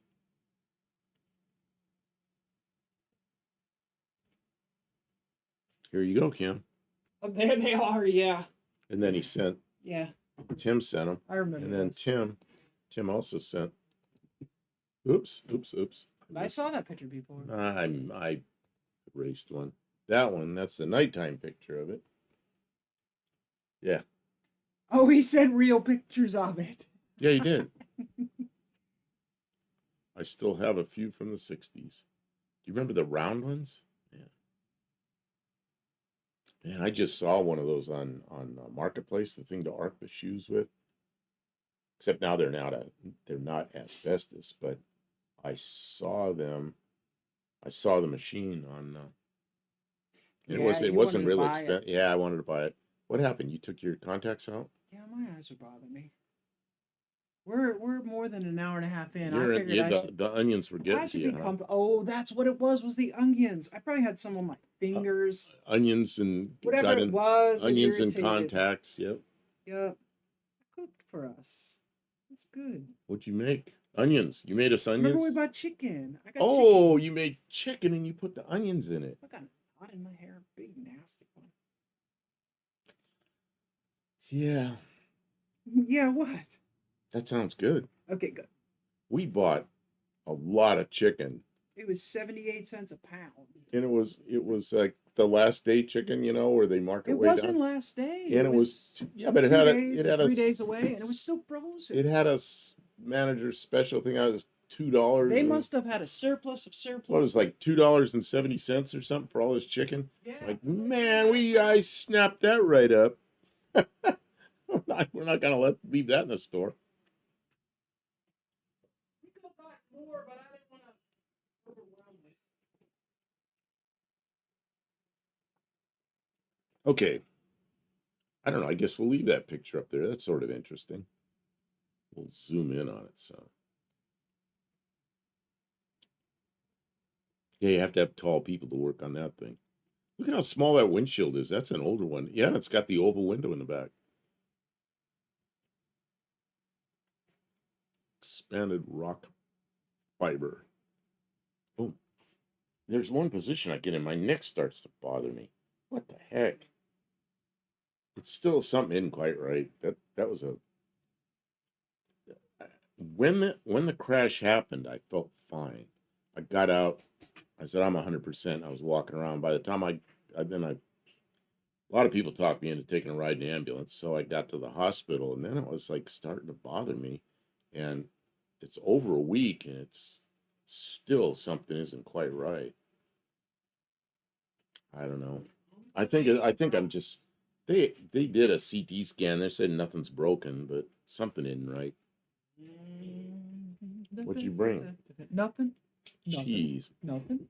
I thought you I brought didn't do nothing. I looked down there. It looked Why like are we looking at a Volkswagen on a stick? a Volkswagen on it's like It's like they a can make popsicle. popsicles like that. Volkswagen on a stick. Expanded rock fiber? What's that? Something Dean Stevenson said. Polonium. Polonium? Don't know. Got quiet. Got quiet. You left. Every time you leave, chat just dies. The Onion, great information. My California friend from 24 Hours The at onion Le is Mans parody. Not real. sends me access to the onion stories. And I do like onions. I like them cooked into No, things. the Onion is a joke newspaper. They Okay, post but all kinds of- I like food onions. Okay. Yeah, 24 hours of We put lemons. everyone to sleep. Yeah, we put it. Well, it's because you got up and left. Okay, I got a question. What's the question? No, I don't. You do, but you don't. I want to go out and work on my motor. I'm not going up there after this. I already got a short loaded up for tomorrow morning, and should I look for some more pics? Yeah, I don't know. Maybe I don't know. I'll go. Yeah, I'm sitting here looking at the email. I guess neck and back will always come back and bite you in the ass. Yeah, it may take years, but it will always come back. Yeah, don't say that. I think I'll be. I hope I'm 100% here in another couple of days. Something isn't right though. It's not as Yeah. bad as that time he ran himself over with a car. Oh, that didn't get my neck though. That got like, oh man, that's like 4 broken ribs, 5 broken vertebrae, and a pneumothorax. It was like, whoops. Expanded rock fiber replacement for asbestos. I don't know what they replaced asbestos with. I think it was some kind of, I don't know what it is. Is it a ceramic or something? I think they did some with ceramic and some with, I don't know what those fibers are. Like, uh, brake pads. I don't know. I don't know what that stuff is. It works. I thought it was real. Thought it was real, Kim. I don't know what was real. The string Nothing is real. string cheese you're eating. Nothing is real. We're all just a figment of our own imagination. Did you get that from Tony? Tony No, sends out cheese for I prizes. did. This is the end of the cheese from Tony. That was like 2 years ago. It sends cheese halfway around the world. Darn it, Brian was sending me joke information. No way. Oh, the onion. The onion. The onion is not real. The onion is a joke. Oh man, you thought the onion was real? It's so absurd. Car question. What type of fuel lines are good for the new ethanol gas? I have to replace all the fuel lines in my truck. Okay, how much money you want to spend? You can get the steel braided lines that have the Teflon inside. I think those are really good. Um, the and then you get the AN fittings on the end and everything. Those are great. But that you probably spend some money on that. Uh, Nothing like stainless steel and Is flared it fuel ends and all that. injection? Like, is it pressurized from the tank forward? Because that matters. Did a Studebaker run over me? Yes, a Studebaker ran over me. It was a 1957 Studebaker with a small block Chevy and a 350 turbo hydro. And this friend of mine, and I bought the engine from him, so we pulled the engine out, and the car was on a really downhill driveway, and we had it on ramps, the ramps you drive up on, and he put it on the ramps before I got there, so the car was level. Deceiving. And none of us, two of us, didn't think about putting wheel chocks under it, and I got underneath and undid I was undoing the shift linkage, and I clicked it out of park, and the car rolled down the front wheels rolled down the ramp, the back wheels were rolling uphill, but the car rolled up on the center of my chest. I couldn't move fast enough, and then it came back down, and it crushed all kinds of stuff. It's bad. It's really bad. A stupid mistake. Tim says it's still a carb. Well, if you can find stainless steel line, that'll last forever. But honestly, just make sure as much of the system is the metal line, is hard line, as possible. So you have a minimal amount of, because ethanol doesn't really bother metal lines, hard lines. So just don't put a whole lot of rubber line in there and you'll be okay. What's the rubber line that's meant for fuel injection? The high pressure. There's a spec that's on the line. I can't think what it is. Yeah. We've got some on a roll up there. Yeah, get that. It's expensive, but you only need a couple feet max. I'm gonna go do this, and this doesn't do anything. You'd have to look over there. Oh. I forget what the spec is. I forget what it is. I mean, you can ask the people that really know their shit in the parts store. Yeah, we don't know. In the parts store, they probably don't know either. You'll get online and figure it out. Online to figure out what the line is. Yeah, I just try to use as much stainless line as possible. Just take your time. Make sure when you mount it, you're not mounting it flat against something that's rusty, because then water's going to hold between it and corrode it, And what's this at zero and FUBAR? Those are the two moderators. There's two moderators on Tony's. They're sending them onion stuff and telling them it's real. Oh, stewed dude. Yeah, I bought that engine trans to put in my Studebaker, but then the Studebaker frame is really thin and it's kind of thin. I still may use it. Yeah, most of the newer hoses ethanol tolerant. But what the thing of it is after a couple of years, it's gonna shrink and get hard from the ethanol, and then it needs replaced. So if you get as much hard line in the system as possible, then when it does go bad and you have to replace this much soft line, flexi line, it's not really a big. Well, and if you ever take the car to a drag strip and they do a tech on it, I'm guessing that's for his truck. Remember that? Okay, brown but they truck still want to see very, very little soft line. They want hard line on the whole thing, except for some little blast some paint on it. If you can get stainless line, that's good. But the Stainless line steel will be stuff fine. is coated or nickel plated or something like that. It's zinc plated. Eh, I think zinc. I'm not sure. He's You up know, north though, we isn't he got up north? we got some fuel line. It had a like a copper color coating on the outside. Mm-hmm. It was a The yellowish copper color. nickel stuff. Yeah, that looked pretty good. I don't know. I really don't know much You about know it. what? In the it's really bad in the salt in the Rust Belt because the salt Does that deteriorates really Studebaker bad. have that goofy steering linkage? Yeah, I think all Studebakers had that goofy steering linkage all the way up to the end. The only ones that don't were not Studebakers. They were Avantis after Avanti Motor Company took over, and then they had um, Saginaw system up front, like most Well, we have a Chevrolets do. But the Studebaker, yeah, it had this goofy linkage, and I have that. You can still get those parts, but I kind of wanted to put something more. See, I've got the frame, a subframe from a '79 Trans Am. I was just gonna weld that onto the Studebaker, the back of the Studebaker. I don't know. I may, on the back of the Studebaker frame. I don't know what I'm gonna do. It's that Studebaker's kind of it's down the line a little bit because I want to do the aluminum car first. Then we got Kim's car. We got to get it back together. Kim's car should be a short term thing. It's a huge shot. If we stay after it, it'll be short. But if we keep saying, "Oh, I don't feel like going out there tonight," Well, we'll never get done. last night you wanted to go up there. You got the engine out already, and you got the other engine apart already. So we got both engines. No, we don't have I got to get the other the other engine engine apart. apart. Yeah, I got to do it. that goofy steering linkage. I burnt a layer of skin off When my was arm this, with Tommy? coolant. I was in the burns unit for 2 weeks. Yeah, when was that? I broke my own rule: never work on a hot engine. I had two different radiator shops,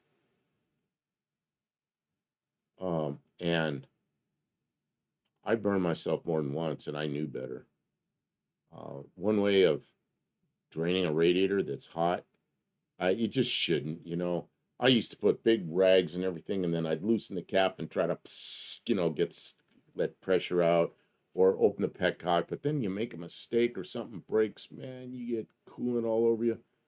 I remember one time walking up to it was a Chevrolet small block, might have been a big block. I don't know, some Chevrolet came in. It was late in the afternoon. I was just about done. I was just closing up. This guy came in. A car, just stinking hot car. And I reached down and I was going to let some pressure out of out of, oh, I know what happened. I wanted to see how much pressure was in it before I started release pressure.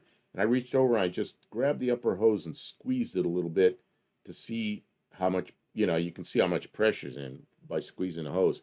And I touched that hose, the hose slid off the connection of the radiator, and I saw it's an inch and a half hose. There's like an inch and a half diameter column of bright green coolant that must have been about 250 degrees shoot right into my face. Man, I couldn't get out of the way fast enough. And of course, I had a hose there with a typical radiator shop. You got the thing that has squeeze it, it's got water comes out of it. I grabbed that and just hosed myself off. I really didn't get burned too badly, but that was not a fun day. Um, Yeah, you get a little bit complacent, and then mistakes happen. okay, Basically, is I've what got Tommy some said. email I'm going to look at here in a second. There's a hard line from the back to the front by the motor, but there are several lines from both tanks to center switch for both tanks. They are rubber. And then Dean says SA 3810. That might be You the know, spec for the I line. remember it was a 3-digit number, but it was sort of like that. It was three something. It could have been 3810. Well, a few years ago, just saying, after Buff telling his ramp story, how how easy it can happen. Yeah, there's two of us there. We were in high school at the same time, but we didn't know each other in high school. When I got to the Air Force, I bought a radiator shop, and that guy worked in a parts store down the street. So then we met, and we became friends. And he was like a guy that had 50s and 60s cars. So and I've known him ever since. So there we are, both of us old car mechanics, and we didn't put chocks under that Studebaker, and it ran over me when I clicked the thing out of What are you doing? Trying to get me to shut up? No, you were telling the story. Okay. I was calming you from the trauma. Oh, Tim, I suggest that you minimize this rubber line. You patch rubber line to hard line at the tank, hard line to wherever the switch is. If you can go directly into the switch with hard line, I suggest you do it. well, those might be It's pretty short lines. well, he said from each tank to the center switch. So I Yeah, wouldn't put okay. 3 feet of rubber line underneath the because heat and vibration and stuff like that. You can mount hard line better than rubber line. What is this? But it's all in how much time and energy you want to put into it. Okay. Who sent me this? Dougster sent me this. And it's some kind of strange Just now. Dougster's not saying anything. He's just sending us Doug pictures. Narden. Who's Doug Narden? That's Dougster. He has Is it a picture or a video? I think it's a picture. I don't know. It has a strange It says Dougster tunnel ram. it has a strange file extension that doesn't seem to do anything when I download it. It's a picture of a tunnel ram. Okay, I'm just gonna I don't know how Throw it to over there for a minute. I don't really want to throw my whole email over there. Let me see what I can do. Yeah, I don't have my Can you just drag? Oh, I'll I see. drag my email over there. I don't want to drag my email over there. It's a Okay. dot HEIC. What's a dot HEIC? Why do you send me files like this? Can you do a save as? It won't do that. It's a dot HEIC. Okay. It's a virus. Get rid of it. Get rid of it. It's virus. I'm gonna drag it over here. I don't like putting my email up on the screen, but That's a nice looking tunnel ram. It's very chromy and tall. that's your tunnel ram. Pretty cool. Congratulations, Dougster. That's a nice looking tunnel ram. What the heck is an HEIC you sent me? I don't care. What does it go on, Dougster? What motor?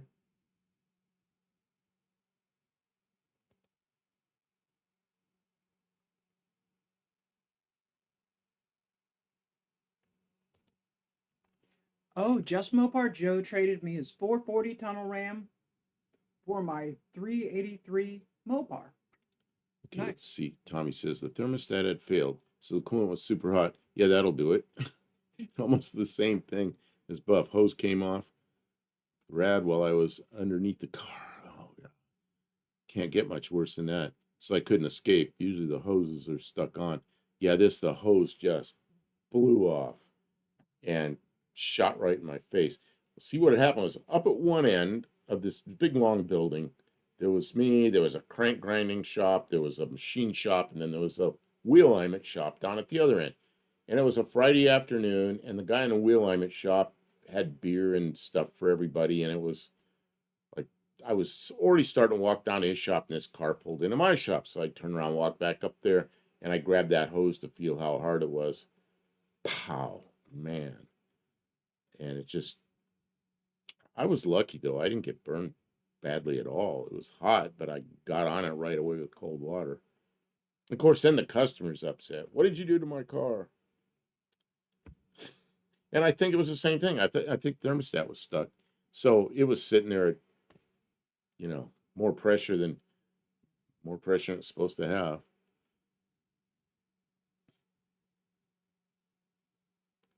You're helping put the two Just Mopar Joe boys through school, Dougster. Oh man, when that happened, I had my first shop, so that was sometime between 1975 and 1980. But I'll never forget that afternoon. Oh yeah, I said something I shouldn't have said. I'm sorry. Dougster. Okay, what else do we have here? Okay, I don't have any more emails. Okay, this will be on my 413 shop. Yeah, 413. It'll go on that shop truck later. It will be on my gnarly 440. Okay. Dean Stevenson. Screen dumpster. Oh man, yeah, my neck's clicking. Click, click, click. What the heck? Yeah, it's like right now I've been sitting in the same position for a while, so now it's starting to kind of feel hexadecimal. Not sure what that means. Oh man.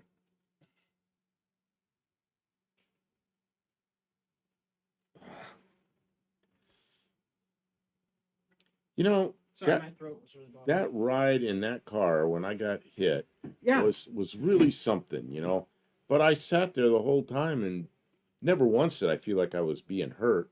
And when I got out, I felt fine. I just walked around. I said, I'm 100%, no problem. But now, yeah, something happened. Something happened. Dougster's building a 413. Yeah, I remember he was building a 413, and that's what he's using that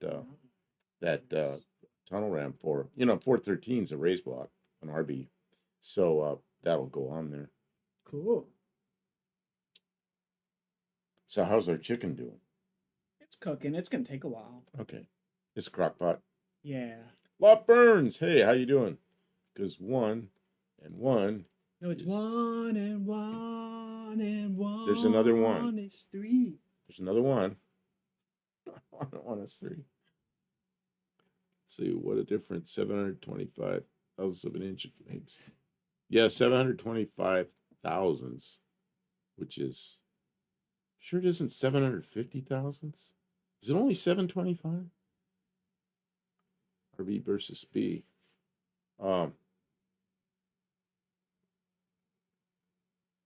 some reason that sounds wrong, but I may be wrong. You're wrong. Because the manifolds won't fit them. That like a 413 or a 440 is so heavy. Man, those things are heavy. But it's that block a little bigger. 1 and 1 and 1 is 1 and 1. Be good looking because he's so hard to see. Man. Come together. It's called shock. Your body goes into emergency. I'm fine mode. It absolutely did. I He was guess. like, I'm fine. I couldn't get out of the car because I had to turn myself on my stomach looking out the side window because I tried to crawl out sideways. I couldn't do it because the window's kind of small this way. So as I'm coming out, I'm going to nosedive into all this shards and I never realized how small the windows on that car were Neither until we did were I. trying to drag you out of them. I was like, man, this Neither did car I. is tough. So then this woman and Kim grabbed me under the armpits and just slid me out, and my feet swung down. And I'm standing there. I feel fine. But I guess I wasn't. I'm glad they talked me into going to the hospital because I got that CT scan. Now at least I know what's going on. Because I wouldn't have known. I'd be sitting there going, now I got to go to the doctor. When I lived out in the Bay Area, was rear-ended 5 times within about 15 years. Back in the 80s, I'm paying for it now. Lots of back pains now. I was rear-ended 6 times in the last, I don't know, 5 or 6 years. Just, I don't know what people are doing. I got rear-ended by a semi-truck. I was in one of those things like when everybody stopped because there was a crash. That time I was in the line where I was stopped. And I was sitting there, and there was a semi-truck behind me, and we'd creep forward and stop, and creep forward and stop. And then the guy ran into me. Okay, so it was that time. I had a guy delivering pizzas smashed into me at a stoplight. Some girl wasn't paying attention. She smashed into me and every time I was in the Mazda, and the sunroof flew open, but I was never hurt. But they were all like minor accidents compared to this one. This was like crazy ride, man. It went on forever. It's like the car's never going backwards 70 miles an hour. It's like it's never gonna stop. The difference between a B deck and an RB deck. Okay, it is 725 then. For some reason I was thinking it was 3/4 of an inch, but it's a little under that. Yeah, the Bay Area. I got rear-ended once in Arizona, once in Ohio, once in Virginia. That was a semi-truck. And then the others were in Maryland. The one in Maryland, 16-year-old girl ran into me. I went back and asked her if she was okay, and she goes, is the front of my car all totaled? And I said, first, are you okay? So we had that little discussion. She finally says, yeah, I'm okay. And we're out in traffic, and now the light's green, so everybody's trying to go around us. And she goes, let's pull up into that gas station. I said, we need to exchange some information like insurance. And she says, let's pull up into that gas station. Okay. So I looked down and I looked at her license plate, kind of quick memory, drove into the gas station. She left. So I called the police. And not only did she do that, but my soft bumper, she mashed into my car hard enough that it made an imprint of the license plate on the car. So, you got to remember that if you got a license plate that's embossed, Or just remember not to run into and if people. you smash into somebody, that your license plate just might be imprinted into their soft bumper. I mean, that's pretty funny. So, yeah, the police went and got her. And she's 16, so her father ended up taking care of it. Her father called me on the phone. He says, man, my daughter handled this all wrong. Yeah, no kidding. But I got an estimate. He sent me a check. He just paid for it. He didn't want it on his insurance. She drove off. Oh, man. 725. Ooch, no metrics are always wrong by 10. Never SAE. Yeah, I don't know. You remember this stuff after a while. Lot burns sending something. Sorry subject. What is this sorry subject? Okay, lot burns. What is this? I don't know. I'm gonna download it and find out. I see it. Well, I see the picture. I don't. Where's the little download gizmo? Oh, come on. Where'd it go? I want to download it. The little arrow isn't there. What the heck? Why is everybody sending us pictures that can't get downloaded? Well, most of them do download, but once in a while I get one that's Can you zoom out of that? just no. It's just where's the little arrow? Oh, it's an AOL picture. It's the same as all this other stuff, though. It just will not. Why work. did it do that? Okay, how am I going to get that over to there? And it's huge. Lot, what'd you send me? Oh, let's see more. Board reply, print, blah, blah, blah, blah, blah.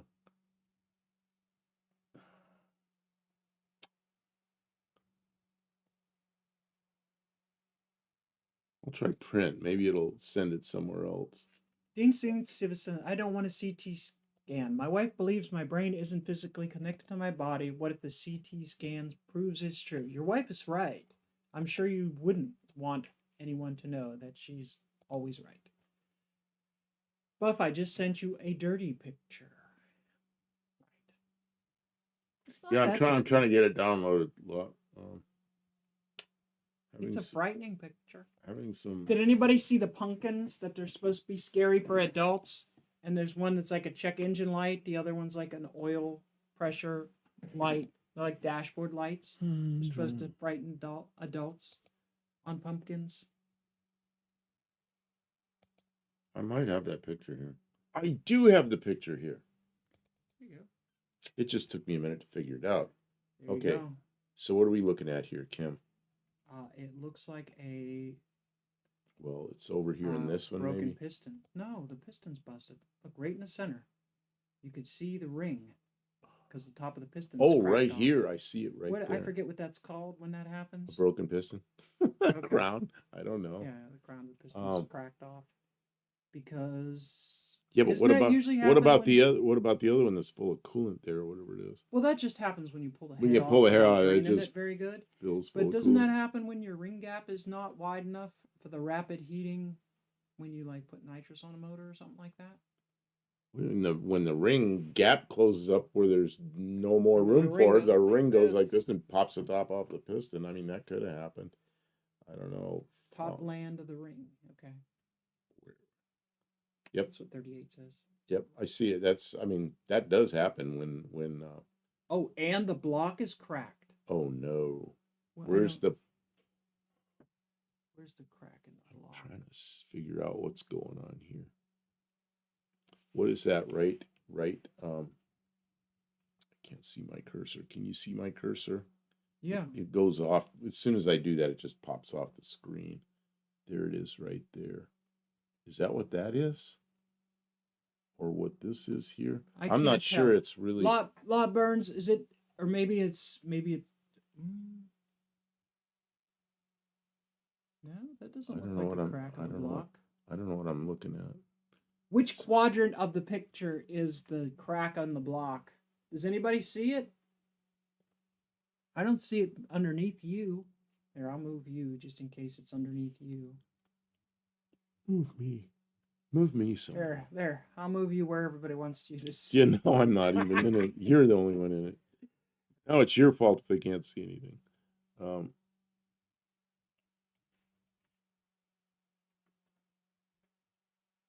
All right. compressed water due to faulty head gasket. Oh yeah, you can't compress water. But would that cause it to crack the piston like that? It could be. Oh, I'm gonna start coughing again. I don't want to cough. I'm so so tired of cough drops. Hmm.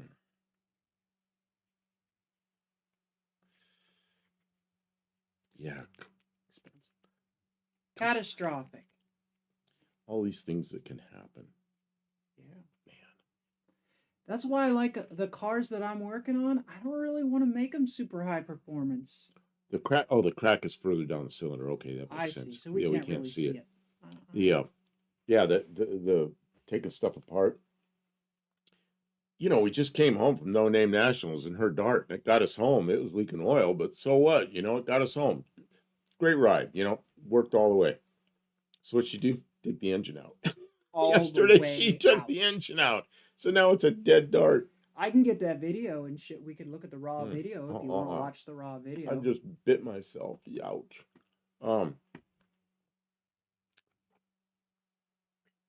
We traumatize most normal adults. Kimborghini. Crack is about 1:30 o'clock. Yeah, I saw there's a black mark there, but it's not obvious that that's a crack Yeah, can you believe on that? our screen. Yeah, the crown of the piston's missing right there. Popped it right off. That would explain the like spray pattern of. Okay, see how there's Hey, like there's Wendy, and there's Mike. Got new people popping in. There's a moon shaped kind of see, it looks like somebody took a pressure washer and cleaned it off in a half moon shape. You see it up there? What kind of engine is this? Yeah, what kind of engine is it? Hey, Mike. Hi, Wendy. Welcome to the stream. I know he just said hello, but I'm saying hello also.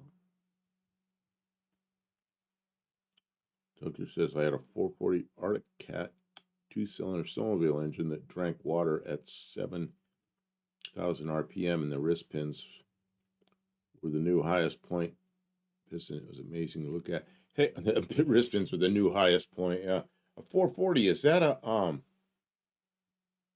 sure that means CC. No. I'm trying to think. There was an engine we used to use in the airplanes that came out of a snowmobile, and it was a 440. Who made that engine? I don't. Yeah, but it didn't say Arctic Cat on the engine. Yeah, it was no, something I else. understand. So anyway, I'm trying to remember what that engine was because they used to put belt drives on them and run them on ultralights. I'm gonna search. And I used to. I'm thinking that's what that is. And then when the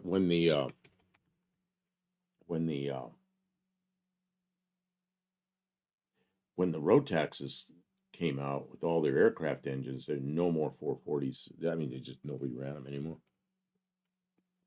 VP debate ended, so a few of us are trickling in. I see. Yeah, I didn't want to watch that. Oh, there was a vice presidential I don't debate. I don't You care can see how up on politics we are right now. The only thing I'm going to touch on. We're sickened by it. We politics, can't even watch it. I'm going to touch on history. It's not politics. It's about politics, but it's history, so it's not current day stuff. And today is Jimmy Carter's birthday, our former president, and he's 100 years old. And that's amazing. It's the only president that's ever lived that long. He's alive. He's 100 today. Pretty cool. Okay, so that's my politics for the day. He That's might not not have really, been the and that's best president well, ever, I'm not but going to go he's in that. the oldest. Every president has their good and their bad, Right. But he's the oldest. but he's certainly the oldest. Without, we're talking facts. He's the Yeah, oldest. I'm just history. I'm a history buff kind of guy, and buff, and when I'm yeah, that's the kind of politics I like. Is like studying about Lincoln or somebody. I'm sickened by it all too. I want a third choice. There are third choices. We're talking car receipts here. Math sucks right now. Oh man. 100 years old. Happy birthday, Jimmy. Yep. I mean, there were interesting things about Jimmy Carter. He had a brother that drank beer. What was it? Billy Beer. Had his own beer. Yeah, you just gotta laugh at this stuff. And his brother, Jimmy Carter's president at the time, and his brother's out doing something, and he's a guy, he's a gas station mechanic that drinks beer. So I don't remember, where were they, an airport or something? He had to take a leak, so we walked over somewhere and pissed on the ground. He's the president's brother, You're not supposed to do that. Oops. Oh, God. Yeah, I just think it's funny. You just got to laugh at this stuff. You don't have to, but no, but I will. will. But you're gonna. Yeah, that's as far as I want to get into politics. Okay, so what are these 440s? Were those are those engines. Yeah, he but said they what were were they? made by. What did he say? Oh, he said. Oh. Oh, we lost it already. I was telling some stupid story. Polaris. Polaris. Oh, it could have been Polaris. Yeah, those aren't the ones we used on the ultralights.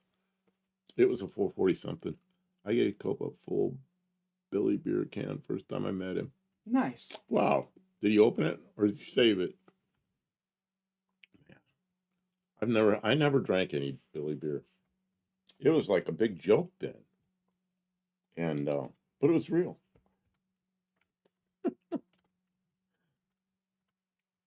That sounds like something I'd do. If my brother was president, I'd make beer and sell it. Or something silly.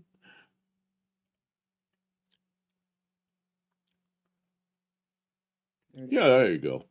Vintage Billy beer cans. Yeah, there's people selling it. 43-year-old Billy beer, and they show it in a glass. I'm not sure that ages well, but it may be fine. Yeah, it's funny stuff. Who keeps beer around for 43 years? I got beer in the refrigerator. Remember that bottle of beer that's in the refrigerator that I won't throw away? And I said, but don't drink it, because I had 2 bottles and I drank 1 bottle and got really sick. But the other bottles in there, somebody made it, and they named it after the program that we were flight testing. And one of the guys made all this beer and labeled it with the name of that airplane on it. So it's in my refrigerator and it's sitting there. Well, I don't want to throw it away. I don't want to drink it. It's just there, taking up space in the refrigerator. It's pretty funny. You know the bottle I'm talking about. Oh, that I cranked my head around way too fast. I know you'd be whipping your head around. That did not feel good. Ooh. That older beer would be atrocious to drink. I would think so. And he's broken a hip. Hippest president ever. Not only that, he had, what did he have? Pancreatic cancer or something? He had some kind of cancer that he managed to get through it. I think people expected this to be historically significant. I mean, it kind of drink it though, yeah, of course. I've seen people collect a lot of different kinds of beer cans, cereal boxes, the Wheaties ones with the Olympic people on them and stuff like that. Yeah, who has the space? You know that beer that's in the refrigerator, don't you? I think it's all the way in the back. Finally, all the way in the back. Yeah. Oh, there's a picture of Billy. Look at that. There's a picture of Billy. There, isn't that Billy? I don't know. guess old Billy Well, Beer it's a getting maybe a big bucks. caricature of Billy. It sure looked like him. It's so funny. I bet Here's a black Jimmy's and white pissed, picture dude. of him. I think it's just funny. The guy's president's brother, and he's drank too much beer, and he's out there at the airport pissing on the ground and gets caught. Oh, jeez. There he is. Makes the whole thing real.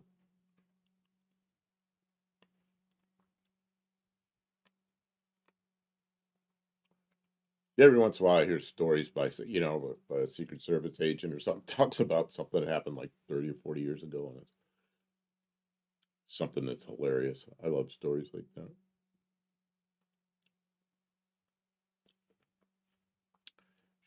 I'll tell the story. What story?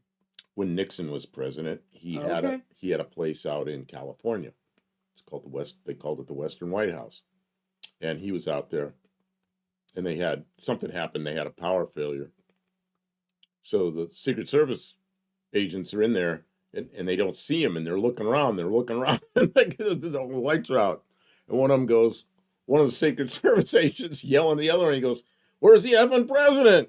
And he goes, this very quiet voice about an inch from his face went, "I'm right here." And it was Nixon. I think that's hilarious.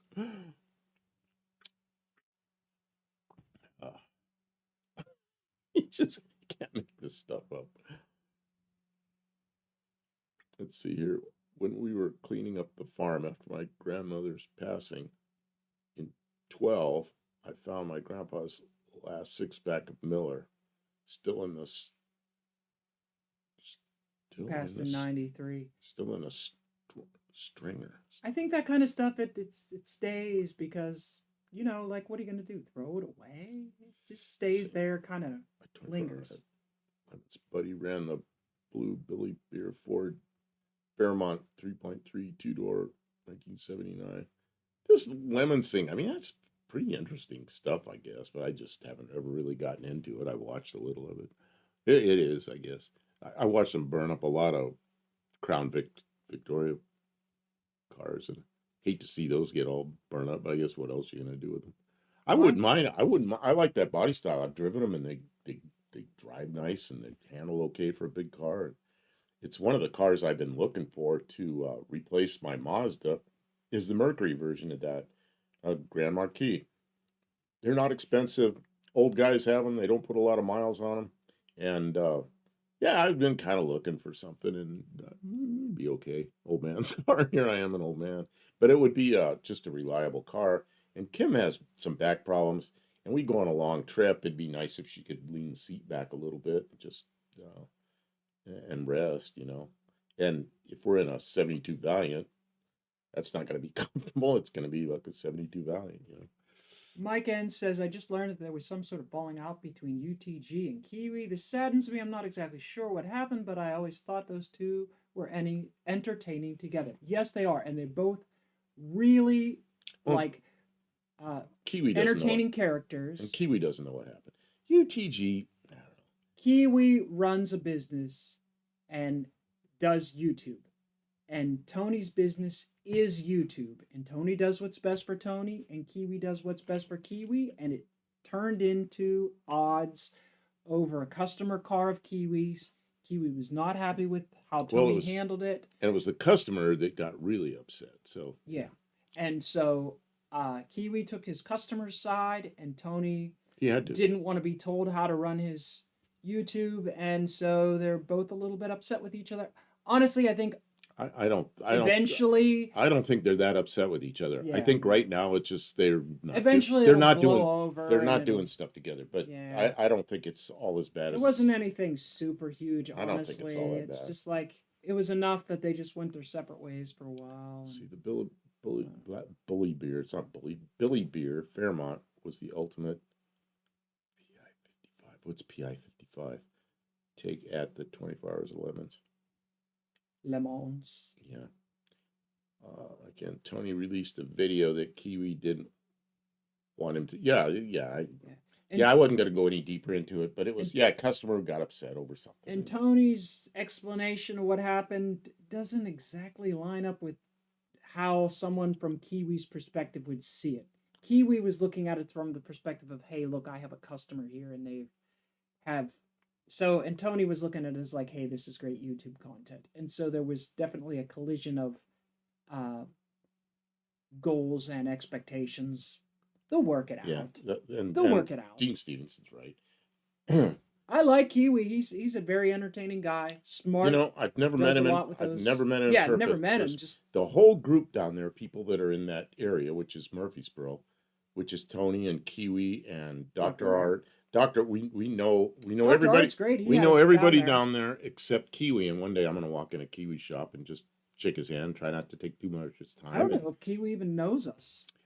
Oh, I've had emails with him, so he knows who I Okay. am. Yeah. He's But a good guy. He streams on Monday or on and then Tuesdays, and we're kind of in conflict with him, but we're really not like and in conflict with him. We just happen to be and then streaming at the same times. the other guys that are It down there, overlaps. the Junkyard Jet guys, which is Daddy's Money Garage. Of course, Oh, we they know were them. fun guys, but Yeah, they're we not know really them. doing anything with YouTube Well, anymore. yeah, Minimally. they put something up sometimes. They didn't make it to No Name Nationals, but Austin, he works full time. He's going to school.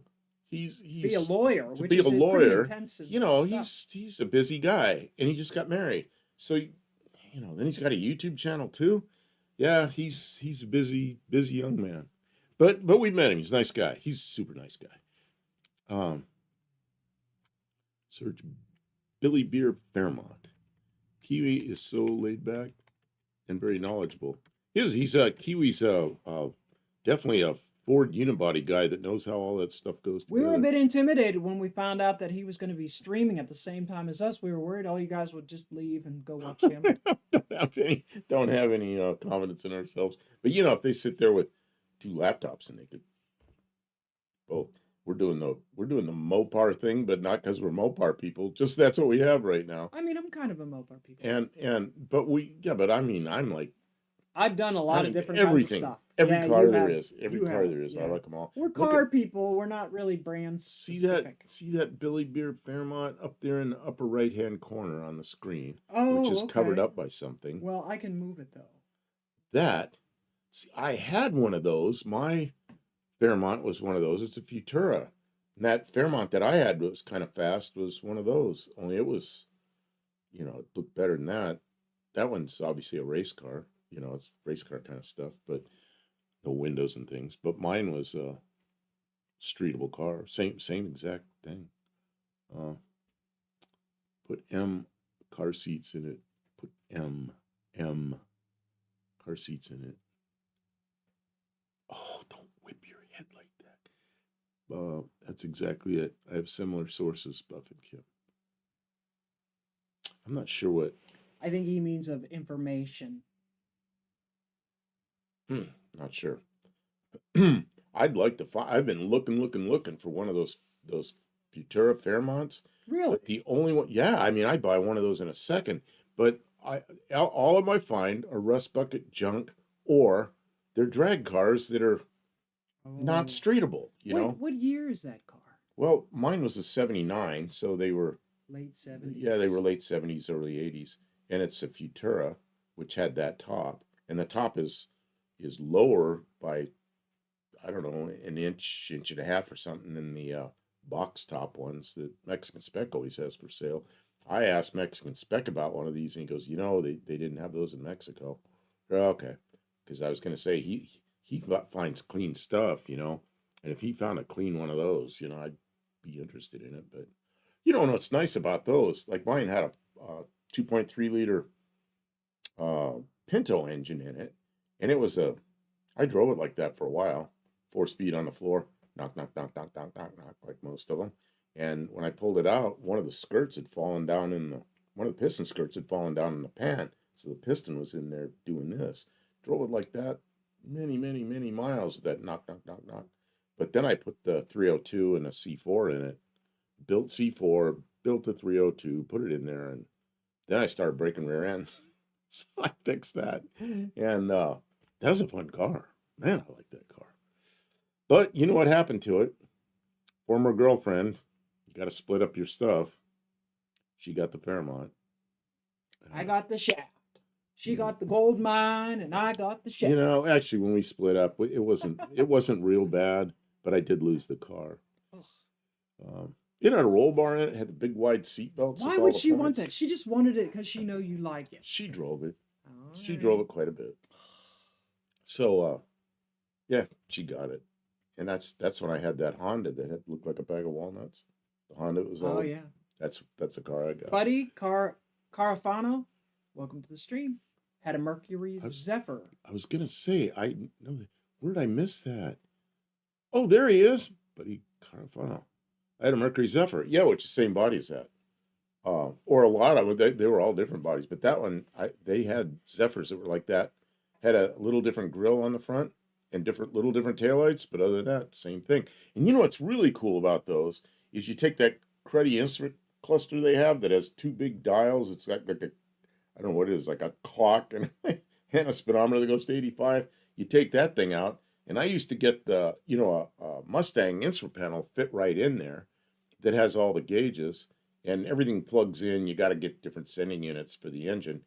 And I used to get them out of the highway patrol, the police Mustangs. So the speedometers went to 140 and they go right in there.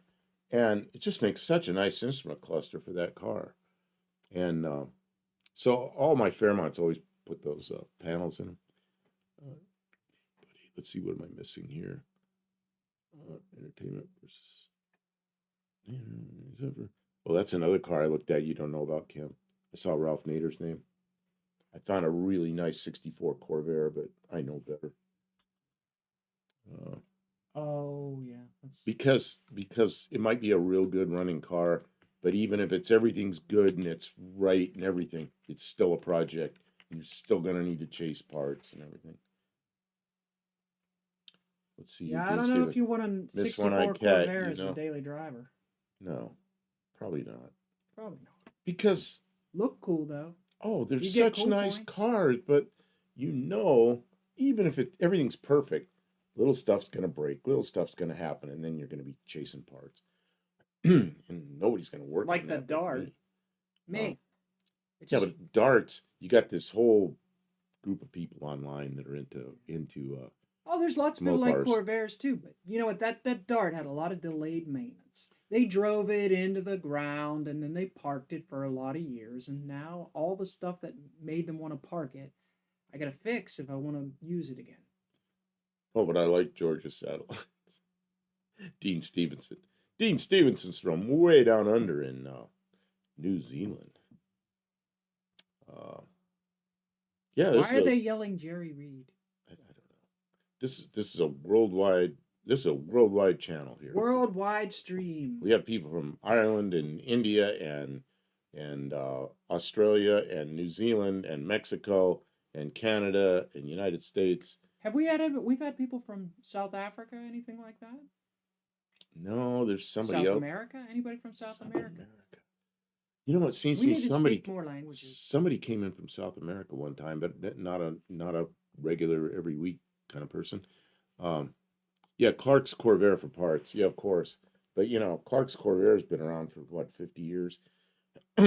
So it's family operation, but I don't know how much of the new old stock is still there. They're pretty good. Oh, she got the gold mine, I got the shaft is a Jerry Reed song. Oh, I see. Thank you, JB. Yeah, I should get it. know when I sing a song who sang it, but I don't always.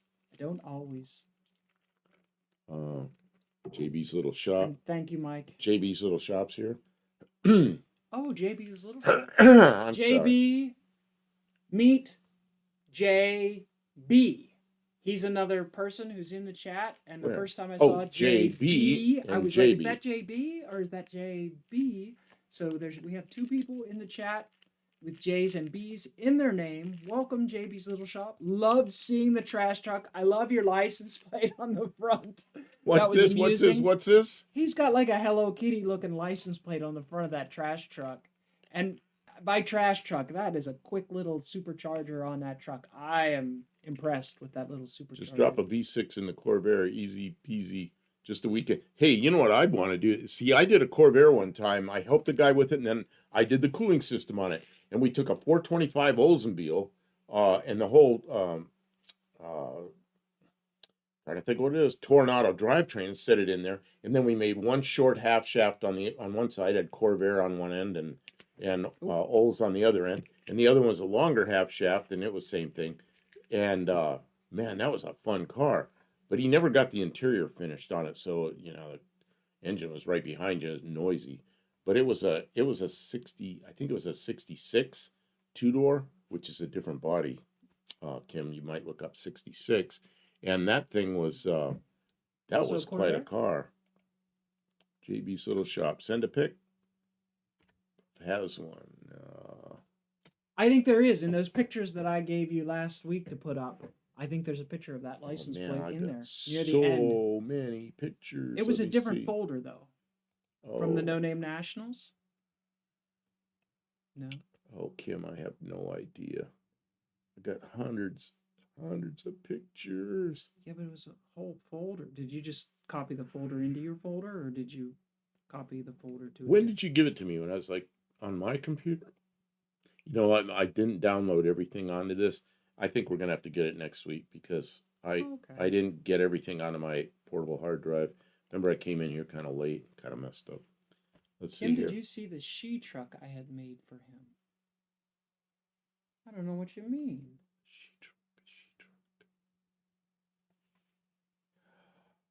No, I saw the license. I'm not sure what plate. that It was is. cute. I want to know what kind of connector that D104 has on. Oh, it has one that actually works on one of the CB. It's a 4-pin connector, and it works on. We got it working on one of the CVs we have here. Yeah, that doesn't work, especially when you're talking in the back side of it. Kim likes it, so we point it backwards so everybody sees the screen. It's shiny. It looks nice. It looks very official too. Second gen Corvair had beautiful Bill Mitchell styling. Yeah, see that white one right above my head? The one he had looked just like that, but it had we cut some tiny little slots right above the bumper so you get air in there, and then he had a way underneath to get air out. And we ran tubes up underneath and radiator and electric fan up front. Very similar setup to like a what's that thing called, Pantera, and then it had that Olds in the back. I think any of the new cars like 38 was saying is any of the new front drive cars like with a V6 or even a 4-cylinder. Some of those 4-cylinders got some power. You could drop one in the back of a Corvair and run the half shafts out. Just do whatever you need to do. It'd probably be a pretty nice car, but it's still, it's Corvair. Means it's not a daily driver you just buy. It's a project. Becomes a project. I had it made for JB. It's a model of a trash truck with the eyelashes. And I remember this. In my mind, it's really funny, but I don't remember seeing it. The aesthetic D104 is an excellent mic. This is actually set up. How come it's so crooked, Kim? What did we do? Sitting on the. It's sitting on somebody's. Sitting on the. Straighten it up. I'm trying to straighten it up. You play with it, you'll go blind. What's wrong with you? It's got it set.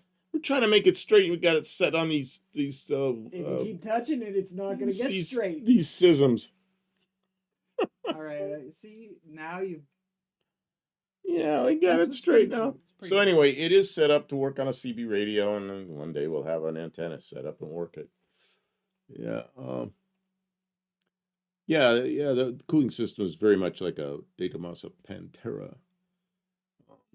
Man, I had customers that used to bring me Panteras, so I used to do service. A couple of customers had them, and I did the annual drain the cooling system, flush it out, put new coolant in it, check everything over, put a new thermostat in it. Thermostat's hard to get to. Danny Boyd's here. What's this Telefunken U44? What is that? Danny Boyd, what are you talking about? Yeah, Google it. Oh, I got it. You're the Googler. I don't have a Google over here. All right. Let's see if I can. A little, chicken choker. Yeah, that's it. You go like this and you squeeze that thing. I mean, it looks cool. It looks cool. You squeeze it. Oh, what is it? Those things. Yeah, there's Dean a Stevenson heard my joke, and yeah, I know. I didn't know if he heard. I don't know if anybody a listens day even. to a day Is tomato anyone even paying a attention? day tomato Pantera. Oh, high Yeah, price mics, let's see here. telefunken. I'm both deaf and blind. I didn't listen to Mom. Mm, Aesthetic is a far more reasonable staring at the priced option sun. than telephone. You know the CB, the one on the CB that I really like is the let's see, now I can't think of what it is. It's a Turner Plus 3. I think the Turner Plus 3 is a far better mic than this, although this is pretty good. Oh, JB got an I just ad. I just can't oh, in the middle of a live. How did that happen? Oh, I'm sorry. I monetized it. What are you trying to do? Make money? I screwed up and I left the monetization on. I should have shut it off. I'm sorry, people. All right. We're Uh, going to have this conversation, right? The amount of money that we're going to make during a live is not worth them having to watch I know. See, I advertisements. did this once before. I screwed up and I left it on. And Okay. I felt bad that I Oh, left it well, on. And then when I looked oops. at it, we made 20 cents. So Yeah.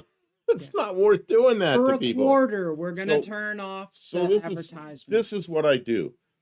I leave and I forgot to do it tonight. I shut off the monetization, and as soon as we're finished, we archive the video so people can go back and look at it. And I turn it back on, so if people go back to look at it over the years, we might make something on it. All adds up. But I'm sorry I left it on. Sorry about that. Uh, Yeah, we don't yeah, really get JB's little paid. shop's upset about it. I'm sorry. Um, okay, JB, it's been happening to me a lot lately. Yeah, it's me. I goofed up. I just got to remember when I set this up late and in a hurry, and I missed that. Sorry, everybody. Yeah, we'll turn it off. It I doesn't just need to can't. I be can't there. It turn it was off. just a mistake. I don't know. I might be able to turn it off midstream. Might be able to. I don't know. think I can. I'll probably kill Yeah, the stream. I don't know. generally, until you have a large viewership, monetization isn't very ad monetization isn't very Well, effective. when during a live, there's not many people here, and what are you doing? You're doing something. I'm reading the chat. I'm trying to Go ahead. explain. Tell your story, and then we'll get to his comment later. Not upset, just never seen it before. Yeah, I just came in real late. I kind of took a nap in the afternoon. I set the thing up late, and I was in a big hurry and goofed it up. Sorry about that. We'll make whatever it is, 18 cents or 20 cents or something on the live. But normally I monetize them as soon as we're off. I go in and I change it to monetized so that when people go back to look at it, at least I make something on it. For a really small channel with like only has 20 or 30 viewers in a live stream, there is no money to be made, so there's no reason to distract you guys. So. I got this mic cheap because it didn't work. And we took it apart and I said, okay, there's no 9-volt battery. So I put a 9-volt battery in. I go, there's a problem. Well, it still didn't work. So Kim looked at it and there was a wire from the 9-volt battery that had a break in the middle of the wire. So she got in there with a soldering pen and soldered it and fixed it, and now it works. Yeah, an unexpected 10.99 coming my way, so I'll have to report the 20 cents. Good night, One-Eyed Cat. One-Eyed Cat's taken off. Where? I missed that. One-Eyed Cat. 9:44. Just like that, I'm headed to bed. Dawn, thank you very much. Taxes and Good car to see you. parts to pay, America. Yeah. Well, yeah, 20 cents isn't going to buy us much in the way of car parts. Broken ring. If the battery or the connection to the battery is not working properly, you won't get any signal out of this microphone. It has to be powered. Yeah, it has to be powered. Yeah, it's a power mic. Boy, let's see. All ads I have seen tonight are all bashing the same president. You know where the ads come from. They're not from this end. The ads come from what you search and what Google thinks you like. So it's somehow something you've looked at in the past. No. Wait a minute. Or it's something that somebody's paid to push ads out. And so that's where they come from. I have no control over what political committees are pushing advertisements. I just want to say the only control I have over the ads is whether to turn them on or off. On or off. That's That's it. it. That's it. Yep. Stop. Hold on. Stop wasting paper plates, sir. It upsets Wednesday. Wendy, not Wednesday. Hi, Cat. Hi, JB. I'm frugal on our paper plates. Okay, something going on there I don't know about. Oh, One-Eyed Cat, while you're here, he's leaving. Did that race gas make any difference? Because I watched you put it in, but never talked to you afterwards. 5 years on YouTube to make $100. I'm not worried about that 10.99. Yeah, I have seen people that make good money on YouTube, but you know what? They got Big chance. hundreds of thousands of subscribers, and And the days of lots of getting to views. that very easily seem to be long gone. Yeah, and you know the people that have hundreds of thousands or millions of subscribers, they can make a they can make a living. Yeah. But we have some. I'm hoping we get to the point where you have some supplement to our retirement, but maybe not. I don't know. I don't know. It's nice making friends and knowing other people who are doing the same kind of But I- stuff as us. It's but I- reassuring and I supportive. don't want It's to, good. but I don't want to interrupt the. Yeah. Not the- for quarter. I don't want to interrupt the live, and that was a mistake. And really, the only money that, and I mean, still very minimal, is when we first got monetized to celebrate. Some really good friends in the chat sent us some super chats, which Super was chat. very generous and not necessary, and it felt really nice. But that's really the only money that, and Well, like we don't get it until we get to $100 or whatever. You know so- what? Some of the videos we put up, there's a couple of dollars, and when you get 10 or 20 of them like that, you go, look, we made $40. It feels good, but it's $40. So you're not probably going to grow unless you get with the program. And there's specific things that YouTube would like you to do and wants to see you successful at before you get with the program. They want to see you do super chats. They want to see you come out with a subscriber program, and they want to see you hook people in as your subscribers. And if you're not going to follow those things, they probably are never going to push your channel. If we were more money motivated and got with the YouTube program, we might grow more quickly. I don't know. They say that you will. We've grown quite well since John gave us the since John Wilburn gave us the challenge, and I've just stayed with it. So, and I started the tool thing. One day I'm going to run out of tools, and I'm going to have to do something else. I don't know what that's going to be yet, but I'm going to do something. It's been 251 years, Tommy. Oh, wow. Look at that. Well, thank you, Mike. That's huge. Super chat. I should have some lights blink in the background. Oh yeah, we want to make the Studebaker. Oh, don't tell me. Mike, that is incredibly generous of you. So cool. Thank you. And here's Tavo. Tavo, just a type of good advice I'm not going to take. We do this the live because it's fun, and that's why up in the shop we could go up in the shop like last night. We kind of didn't get with it, but we got with it with the car. But looking back on it, we probably should have turned the live on because we was in Kim jacking up the engine hoist and getting the slant six up in the air and pushing the car back and setting the slant on the ground. It was pretty good. But we got videos of it, so we'll put them up. Yeah, we're going to try and make some long form content because that's like sort of better for like lives are very, very immediate and they're engaging. They're really nice for that. But like as soon as they're over, they're kind of like dead. But if you make long form content, we can make sort of better quality because this is only 720p. We can make better quality video and we can make them a little more. Like I have a couple years worth of depth to my channel and he has a year's worth of depth to his channel. So if you look back at stuff that isn't lives, you can kind of see the projects and the progress that we've made. So it's nice to do some long form content. It's really hard to do long form content while we're streaming. The other thing is long form content. You really have to keep things moving.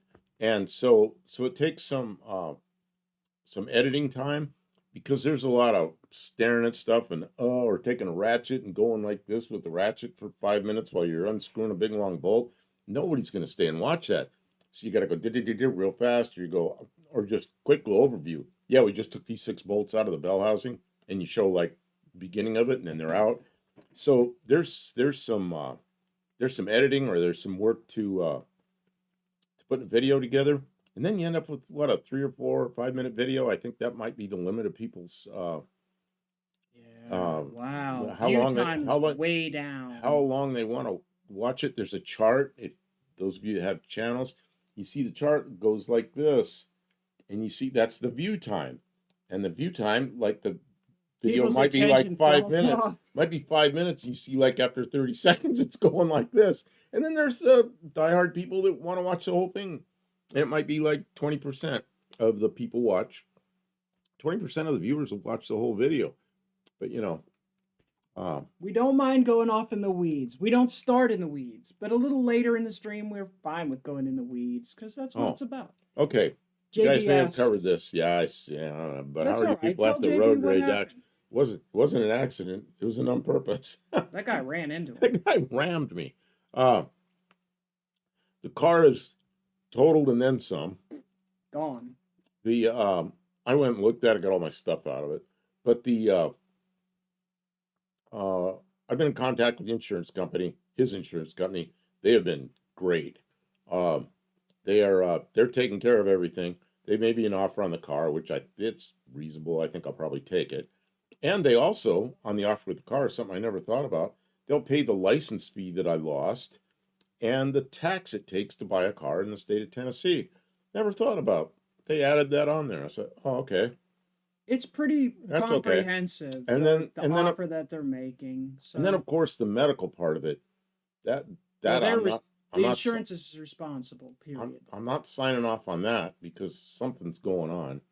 So We got to get you to the physical Okay, okay. therapist. so I'm just gonna settle on the car probably, and I don't know what we're gonna do. I'm not gonna buy another Mazda that's got all the ones I look at that are the same year. Let's say mine was a 16, so 14, 15, 16, 17.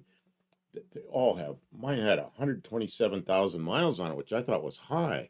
But the ones I'm looking at are like 160, 235. I'm not gonna buy a 2016 car with 160,000 miles on it.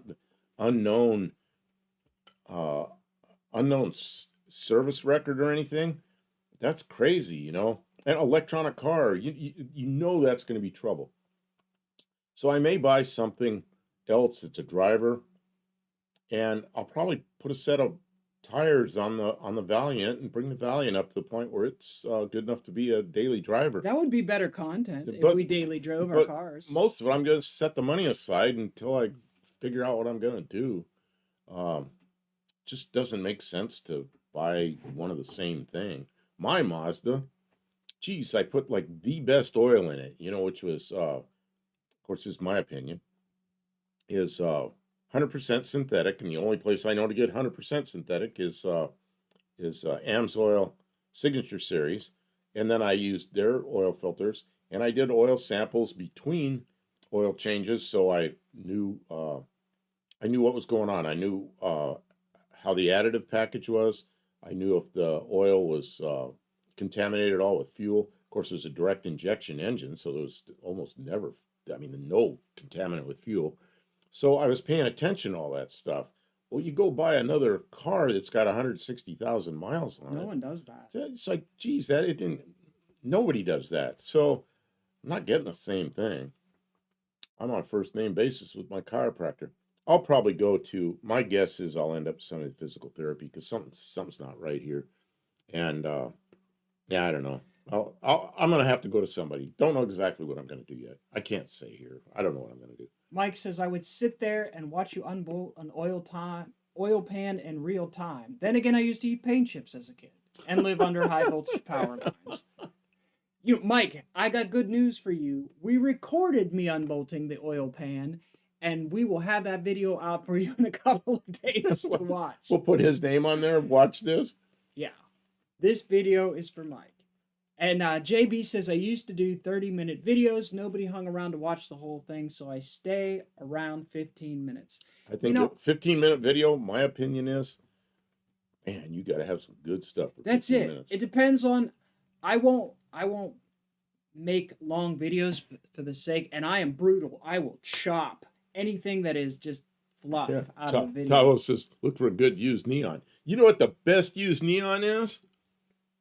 A lot of people aren't going to like this. It's a PT Cruiser because it's all the same running gear except it has a better rear suspension. It's a stiff body that'll put up with any kind of crash, and you can put a lot of stuff in it. So, uh, man, I had a PT Cruiser, a wonderful car, till I had my 16-year-old son is now 30 something, but he destroyed it.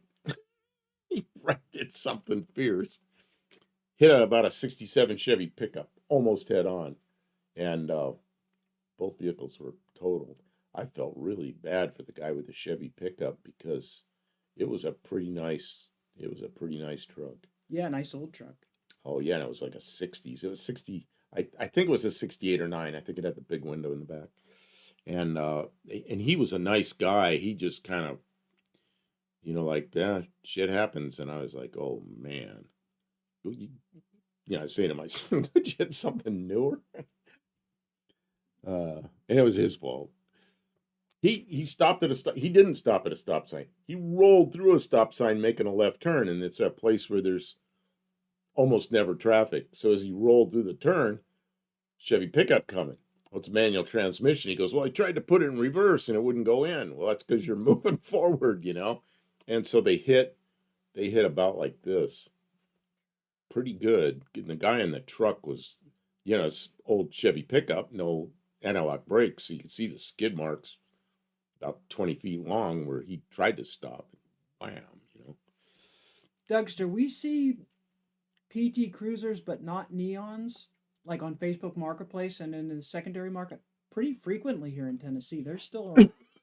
Dougster says, I bought 2 cars from a lifelong bachelorette who had an 80 Monte Carlo and an 80 Trans Am. She bought both new 6 months apart. Both cars had a book inside with all the service wrote inside with receipts. That's what you need to find. You know what? My A car van, like that. my van that's sitting out there. Yeah. 20 years old now. I had every service on that. And it was a company that had it, that delivered medical supplies. I knew everything that happened to that van. Every oil change, everything. But you don't always find that. I'm not a mod here, so just hanging out for a few, enjoying life. Well, you'd hang out longer if you're a mod. We can make you a mod, JB, but then you can't relax. Then you can't leave. Well, then you have to work. We have to put you to work putting up everybody's links and this doesn't work. moderating. On that. It's okay. I gotta go here. Okay. I gotta change my. I don't even know where the hell I am. I'm not in the right place. I'm trying to find my way around my screen, which is. Tabo says, yeah, the PT is much better. I'm thinking about one for sale near me. Problem is, really don't need another car. That's what I told him, Tavo. I said, you don't need to buy a replacement for the Mazda. We've got lots of cars, but he's right. Everything we have is older, not as safe or comfortable or as performance oriented as the Mazda was. The Mazda was a really nice car. So it kind of sucks. Who was it said that? JB's Little Shop. So JB's Little Shop, I don't know. Say something. I want you to stick around. JB's Little Shop says if you want a total crap box, buy a dang Captiva 2.4 oil sucking little pieces of junk. What is a Captiva? Captiva. Look it up. Oh, my bad. My bad. You're the looker up. I have the technology. Captiva 2.4. That'd be much better. Problem is, I really don't need another car. Yeah, I'm like that. That's what Kim's telling me. You don't really need another car. And I'm like, man, that was my go-to car that always ran, So. Oh, it's a Chevy. Oh, it's one of those little guys. Four-wheel you drive. had one like that. Only yours was not a Captiva. It was called a. But it was the same nose piece as that. Oh, it was about the same Look nose, up, but it's go completely up, different go car. up, far left. Yours was a Sonic. Yeah, but a completely different car. This is like an SUV. Yeah, you have a wrench. Watch out. You don't be like killing You everybody. gave him a wrench. Well, he said he'd stick around if he was a mod, and we don't have any Now mods in here. everybody's gonna say they No, leave if no, they don't no. get a We wrench. need a mod that's here, and we don't have a mod that's here. You So ruined it. so What about Dougster? He's here all the time. He'd make a great mod. He doesn't cause any trouble. I guess I could take it back. Then he'll never come back. How can you revoke it? Let's say, hey, look at this. Look at this. Lester LeSabre, that's so generous Super of you. chat. I Thank know you. you don't ask Whoop, or whoop, expect whoop, this, whoop, whoop. but maybe you can get to $100. Thank you, sir. That's pretty Wow. cool. Kay Nelson, somebody new. Um, I I haven't seen a neon on the road for years. Lots of PTs. See, here's the thing with the PTs.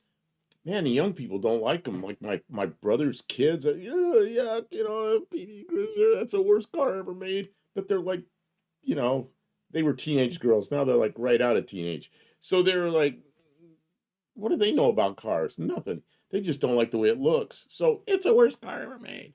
No, it's not. They're damn good cars. Mine was. Young people with not a lot of money bought them and then didn't take care of them. So on the I'm gonna, secondary market, they're trash. I'm going to tell you what's wrong with PT Cruiser. If you can consider this as wrong, Okay. 75,000 to 85,000 miles. You got to put a timing belt. You got to do it. Oh, no. Okay. So it's kind of a pain in the ass job because where the engine is and the inner fenders and the suspension, everything, it's kind of hard. Okay. So that's one thing. Mine had a manual transmission.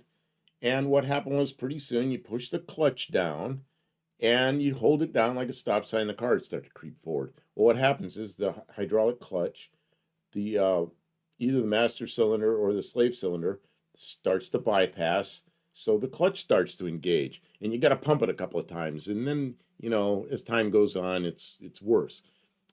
So I go to diagnose it, and it's a master, so I'm going to buy a master cylinder. Well, you can't do that. You go to Chrysler, you buy the master cylinder, slave cylinder, and all the tubing. It comes as one piece. It's like, are you kidding me? It's expensive. But you install that, it works. The other thing is, just like any car with a clutch, I mean, PT Cruisers, most of them don't have clutches, but any car with a clutch, it's like brakes. At some point, you're going to have to put clutch in it. But as far as that goes, I think that's about the only thing I ever did to that car. I may have put an alternator on it. I think I put an alternator. It had That's 155. all like basic maintenance It stuff had on a car with 100,000 miles. It had though. 155,000 miles on it. So I put a clutch, master, and slave cylinder. I put an alternator, timing belt, and the rest of it is just oil changes. Oh, and probably a couple of batteries, But you just can't complain about that. I don't know how anybody can say that's a bad car, And and If you don't take care of and it, it won't last. But that's any car. Besides that, the fuel economy was pretty good on it. So, 5-speed manual. It's a nice car. And a cruise control. I put it in fifth gear and bump the cruise control and just sit there put 1,000 miles behind me. It's pretty I nice. agree, buddy. The convertible version is sort of ugly. The convertible version of the PT Just Cruiser didn't is like, translate. I never understood that. I read about that, the design and everything. And one of the presidents or vice presidents or somebody in Chrysler at the time, his wife liked it. And that's why they produced it. And that was the story at Chrysler. That's why they produced that thing. It's like, I don't know. Maybe that translated into some money for Chrysler, but I suspect it didn't. I mean, Tavo, it doesn't change that it's a good vehicle. It's just not the most visually appealing version of the PT. A small capacity Japanese basic reliable car with no extras. Yeah, I try to find cars with no extras. Yeah, an older one. And a good history is what's best for daily. I may, like I said, if I find a Mercury, what's a big Mercury? I just said it a minute ago. Grand Marquis, like a 20-year-old Grand Marquis that's got like 70 or 80,000 miles on it, like an old man car with leather interior or something. I might buy that, but that's like a $4,000 car, and I might do that, but I'll probably put tires on the Valiant, and we got to rebuild the other half of the front suspension so it goes where you want it to go, and The Valiant's almost there. I mean, it's almost the only reason it's not a runner right now is we stole the tires off it for her dart. Stole the wheels and tires off her dart. PT wagon, okay, convertible. Yeah, right. And 38 says I've done 2 PT timing belts. Yeah, there you're right. Pain in the ass. It's way better to do the timing belt than to replace the cylinder head because it broke. Is it an interference engine? Breaks the valves if the timing belt breaks? Oh, I've never let one go that far. Oh, I'm sure plenty of people did. Yeah. JB's Little Shop says they also put those out as a Saturn View. They had casting issues, left sand in the blocks, and destroyed the engine. They recalled a ton of them Which things. engines? What car is that? The same as- Captiva is a Oh, Saturn View. They recalled tons of those things. Mine died at 110 and sold it as junk. So there's your warning, everyone. The Saturn View and the Chevy Captiva is a no buy. No. 0 stars. Would not recommend. Oh, I see. The PT I'm looking at is a convertible, exceptionally rare down there. They're exceptionally rare here. That's why I don't think they probably didn't make any money on those things. But man, I look at them. It's like, what's the? I don't know. It's just like I don't know. If it was some screaming deal, I might buy one. I helped a friend replace a broken timing belt on a PT Cruiser. Worst job I have experienced in 50+ years messing with cars. Yeah, we did one. Carl, my friend Carl, I did the PT Cruiser, and I was getting angry with it. And Carl was, don't get angry, don't get angry, and you know how I can get pretty pissed off at shit. And he was struggling with it, but we got it done. JB Shop is doing it. Hey, if Vic can drive that Lancer, you can drive the Valiant. Vic? Vic is from the Stone Soup Valiant. Oh, that thing. Yeah. Yeah, that Lancer. You know what? That Valiant, we have gone through the motor. It's a new carburetor. The fuel system's been gone through. The whole driveline runs good. It's wonderful in that car. It needs a kickdown cable because there is no linkage at all. It shifts nicely. It's not a slip and slide old automatic. Yeah, but it's a static setting right now. We have to build a linkage. But somebody must have gone through that. Yeah. Somebody went through that. I need to finish the front end rebuild on that car. It needs alignment and tires. And then it would be an easy car to drive. But not the best car ever. But it's got a cam in it. It's got a 2-barrel intake on it. It's a good car. It's got plenty of pickup and everything like that. But it's old. What are you talking about, JB Shop? The 2.5 engine is the best 4-cylinder GM ever put out. Are you talking about the Pontiac Iron Duke? Yeah. JB likes the Iron Duke. Oh, man, that's one of my favorite engines. She just found one here for sale. I saw one for $200 with the manual transmission attached to it. I want to buy that. And then it's like, no, what do I want that for? Yeah. I could do like my last dart and I could put it in her dart. See, I put a Pontiac Iron Duke in a 69 Dodge Dart. But that was in 1980, and it was a brand spanking new engine out of a brand new car that was wrecked. It was like, it was a nice engine. Now they're sort of just, it's a project. Like everything old, it's a project. God, that was over 40 years ago I did that. Let's see here. Oh, I forgot. Dougster said that did he have appendicitis? Did you have to have your appendix? You went to the hospital. I forgot about that. Thank you for reminding, JB. We do have concern. We care. Okay, we like having. What else Simon say? I don't think the PT's interference. This whole wrench thing, we'll work it out. I'll have a discussion. What's the problem with the wrench? You gave out a wrench, and now everybody really deserves a wrench. But that's chaotic if everybody has a wrench. The wrench that gave the guy a job. This is a non-paying job. Now, it's a volunteer job. You have a job to do. It's not like you get look, I'm blue. No, look, you have a uniform on now, and you have a job. Okay. JB, did you say it's a front-wheel drive one? Because we were going to come and get it, and then I think something told us not to do it. What is this? I have a brand new one sitting here. I was telling you about it. You're not making the connection. No, I'm trying to read everything. The 3.4 double overcam V6 94 Cutlass Supreme convertible ran great. I don't like those engines. See, yeah, because they used to put those in what are the Chevys too? I can't think of it. The one after the Celebrity. Just take it really easy, Duke. Dougster, and give yourself some time to heal. Don't get So involved in where, anything heavy. JB, where, I'm trying to remember where you are and what's it going to take to go get that engine? JB, what about the 4100 Caddy engine? Oh, there's a real piece of crap. I saw a Cadillac. Yeah, I've been looking for cars, and I saw Is this that the Cadillac. North Star? No, it's a piece of crap. So I saw this Cadillac is really nice. The price was low on it. And I look at it and it's like, well, wait a minute, that's a 41. It was an older Cadillac, but didn't have a lot of miles on it. It's a 4100, and it's like, no, what? They leak they leak coolant through the casting into the oil, and what GM did for everybody that what just happened? I don't know. Just Just hit think, reload. everybody. I'll mess with that later. Lumina, that's right. Any uh, everybody got these pills that was stop leak you put in the radiator, and that was General Motors repair for the 4100 Cadillac. Besides all the other problems they had, I just looked up the Chrysler PT Cruisers. Seen a few over here.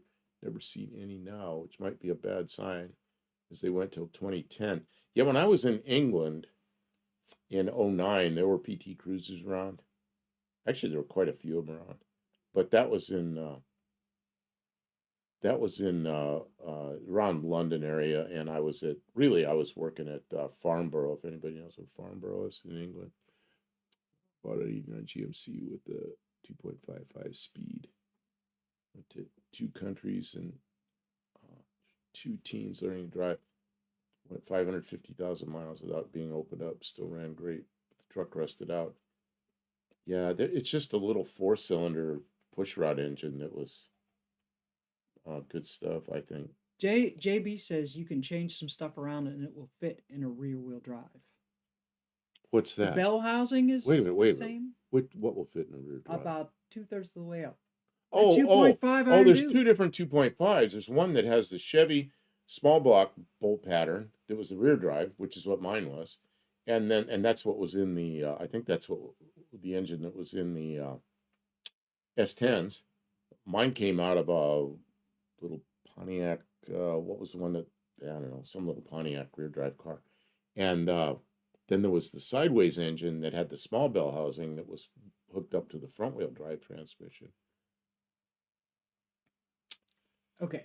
Yeah, they were all the 151s. They were all called 2.5s, I think. I'm going to read some of these fast because Okay, yeah, because it's I'm getting behind. Yeah. JB is talking about the Lumina and the Grand Prix. Wait a JB's minute. Little Shop says I'm 30 miles north of Oh, Nashville, we're like so we're really close. close. Yeah. 38 Racing says the 468 Caddy was a piece too. That was the one where it automatically shuts off cylinders when you're not needing them. Put down my email. Okay. And then JB can get a hold of me, and I may want that engine. Yeah, 4100 had floating cylinder sleeves. Nothing could be worse than the original Vega engine. I had Vegas. They ran fine, but they used 2 quarts of oil for every tank of gas, guaranteed. Chevrolet was French. Oh yeah, Louis Chevrolet. But Louis Chevrolet didn't have control over Chevrolet. He ended up working for Chrysler. Chevrolet, he lost his name when they sold that company. Let's see here. 4100 needed tablets. That's exactly right. They were porous. They were at least, they looked like they were, I swear it was bars leaking tablet form. You force these things in the radiator, and what a terrible way to fix stuff, And then what a crappy engine. And then what was the Cadillac? I think it was a 4500, was just an outgrowth of that thing. I just stay away from those things. Unless there's some of those Vega engines did okay. I had one that ran as long as the body held out. Yeah, my Vega engines always ran and ran and ran, but like I said, keep a case of oil in the trunk. Every time I filled it up, two quarts of oil, guaranteed. The PT was assembled in Mexico and Austria. It's in Austria, really? Austria is unusual. I didn't know that. Dean Stevenson thought he was Swiss. I'm probably wrong. The Astra had a Chevy belt. Yeah, it might have been Astra. What was the other kind of an outgrowth of the Vega? A little Little fastback cars had giant doors. I used to replace the bushings in the doors because you open the doors, they clunk, come down like that. What were those cars called? I can't remember what those things were called. Um, Somebody will know. Um, it's like kind of Swiss. Switzerland, you have sort of Italian, German, French speaking. I do have an abacus. Use little shop. You must be a lucky guy. Man, I'm trying to keep up with this. Yep. Fill the oil and check the gas. Yeah, that was about it. Yeah, by the time I was putting gas in, I was worried about not having oil pressure. Uh, so, and that engines came with those tablets and the coolant passages from the start. Oh my God. Monza, that's it. Yeah, Monza.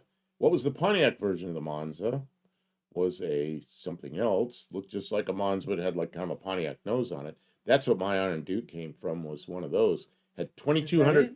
it had, no, it had 2,200 miles on it. And it was already, it was a rollover. So I got the engine out of that, and I got the transmission, had 900 miles out of another car. So, you know, that Pontiac Iron Duke and that transmission were basically new. They went in a 69 Dart, and you open up the hood on the Dart, and there was an air cleaner there. It said, keep your GM vehicle all GM. I drove that car around for years. Louis Chevrolet made side money porting Model T heads. He raced them extensively for the Blood Brothers. Yeah, Louis Chevrolet was one of the original Indy 500 drivers. They did, but I see them with over 300. Yeah, they is that the Astra? Starfire was the Oldsmobile. Sunbird. Sunfire. Yeah, look up Sunfire. I owned one of those, I think. Sunfire. Is it a Pontiac? Yeah. Sunfire, Sunbird? Sunfire. Look up Sunfire. They had all these different sun ones. No, no, no. Look up Sunbird. Look up Sunbird. That, because Sunbird they had later too, but it was, they might have had several. That's actually a bird. That's crazy. I would never think that a bird would come up when you type in the name of a bird. Yeah, see the blue one with the person behind it. Okay. It's right next to my shoulder.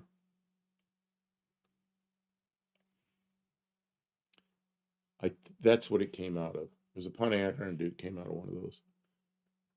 And it only had, was it that? I don't know. I know it only had 2,200 miles on it when I got it. So whoever said Sunbird, they're right. JB's Little Shop. Mexican Spec's back.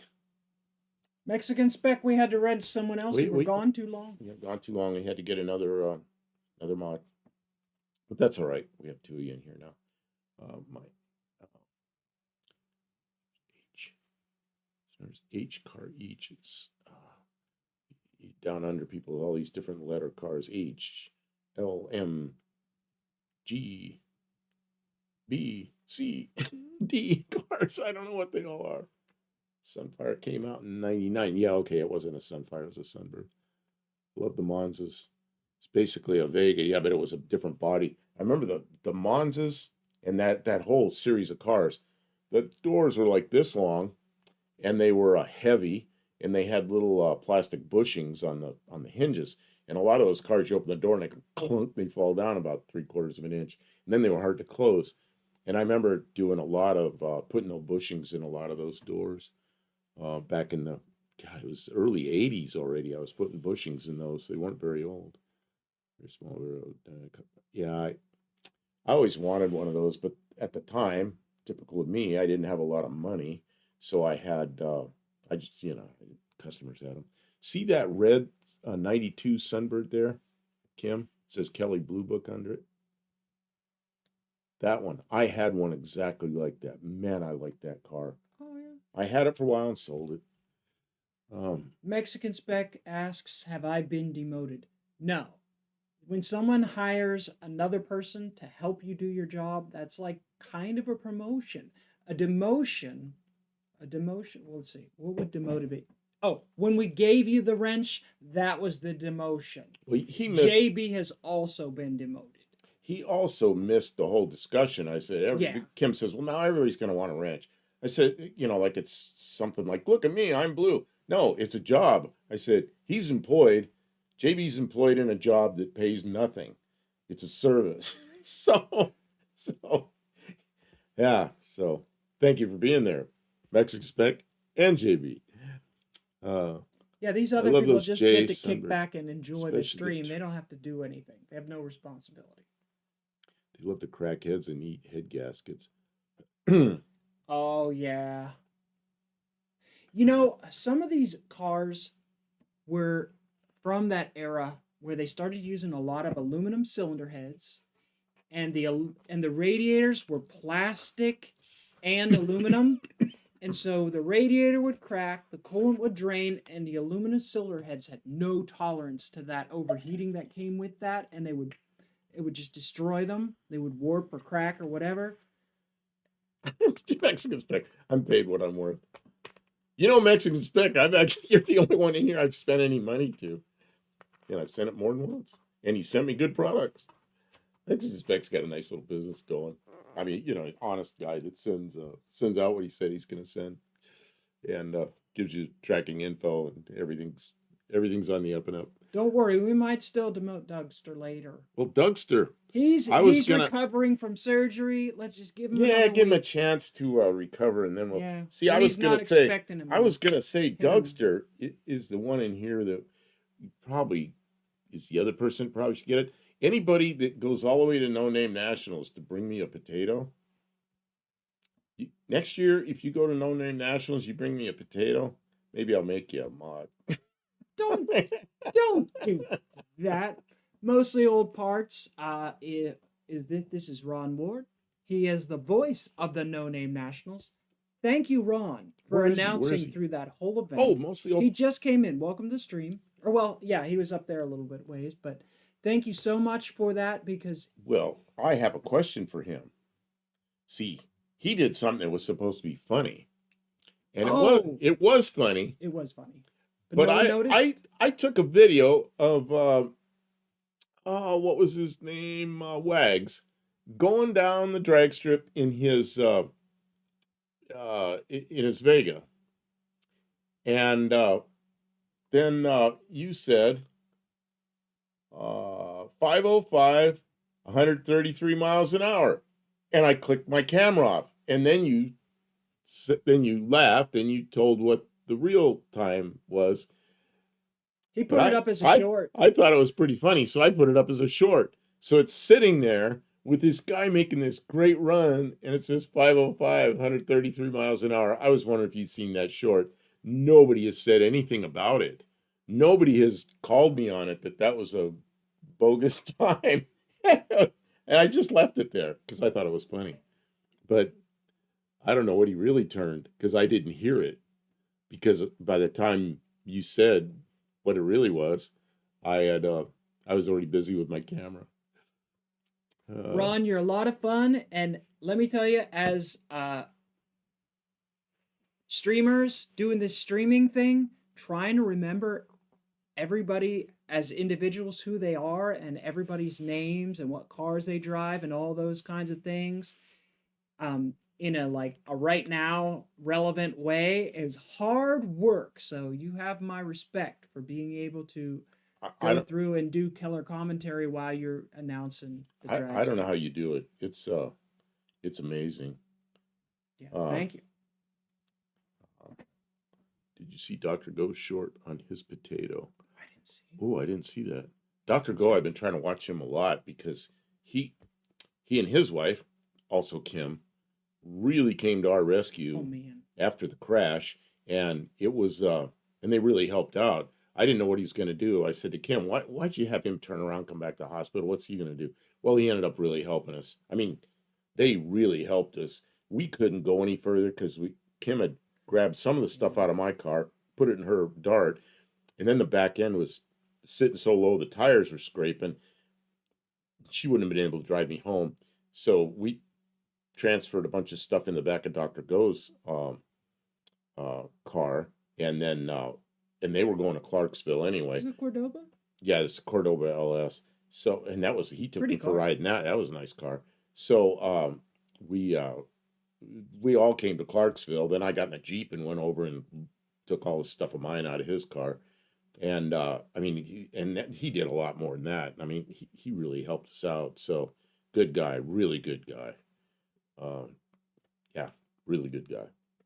Lester LeSabre is bringing us pumpkin next year. I saw that. Lester Pumpkin. LeSabre, you don't have to bring us anything, but we would love it if you went next year because you'll really enjoy yourself. It's a cool event. Um, JB, everybody starts where they start on their content creation journey. So we will gently persuade people to up their game, but you know he'll get it. It's mostly old parts.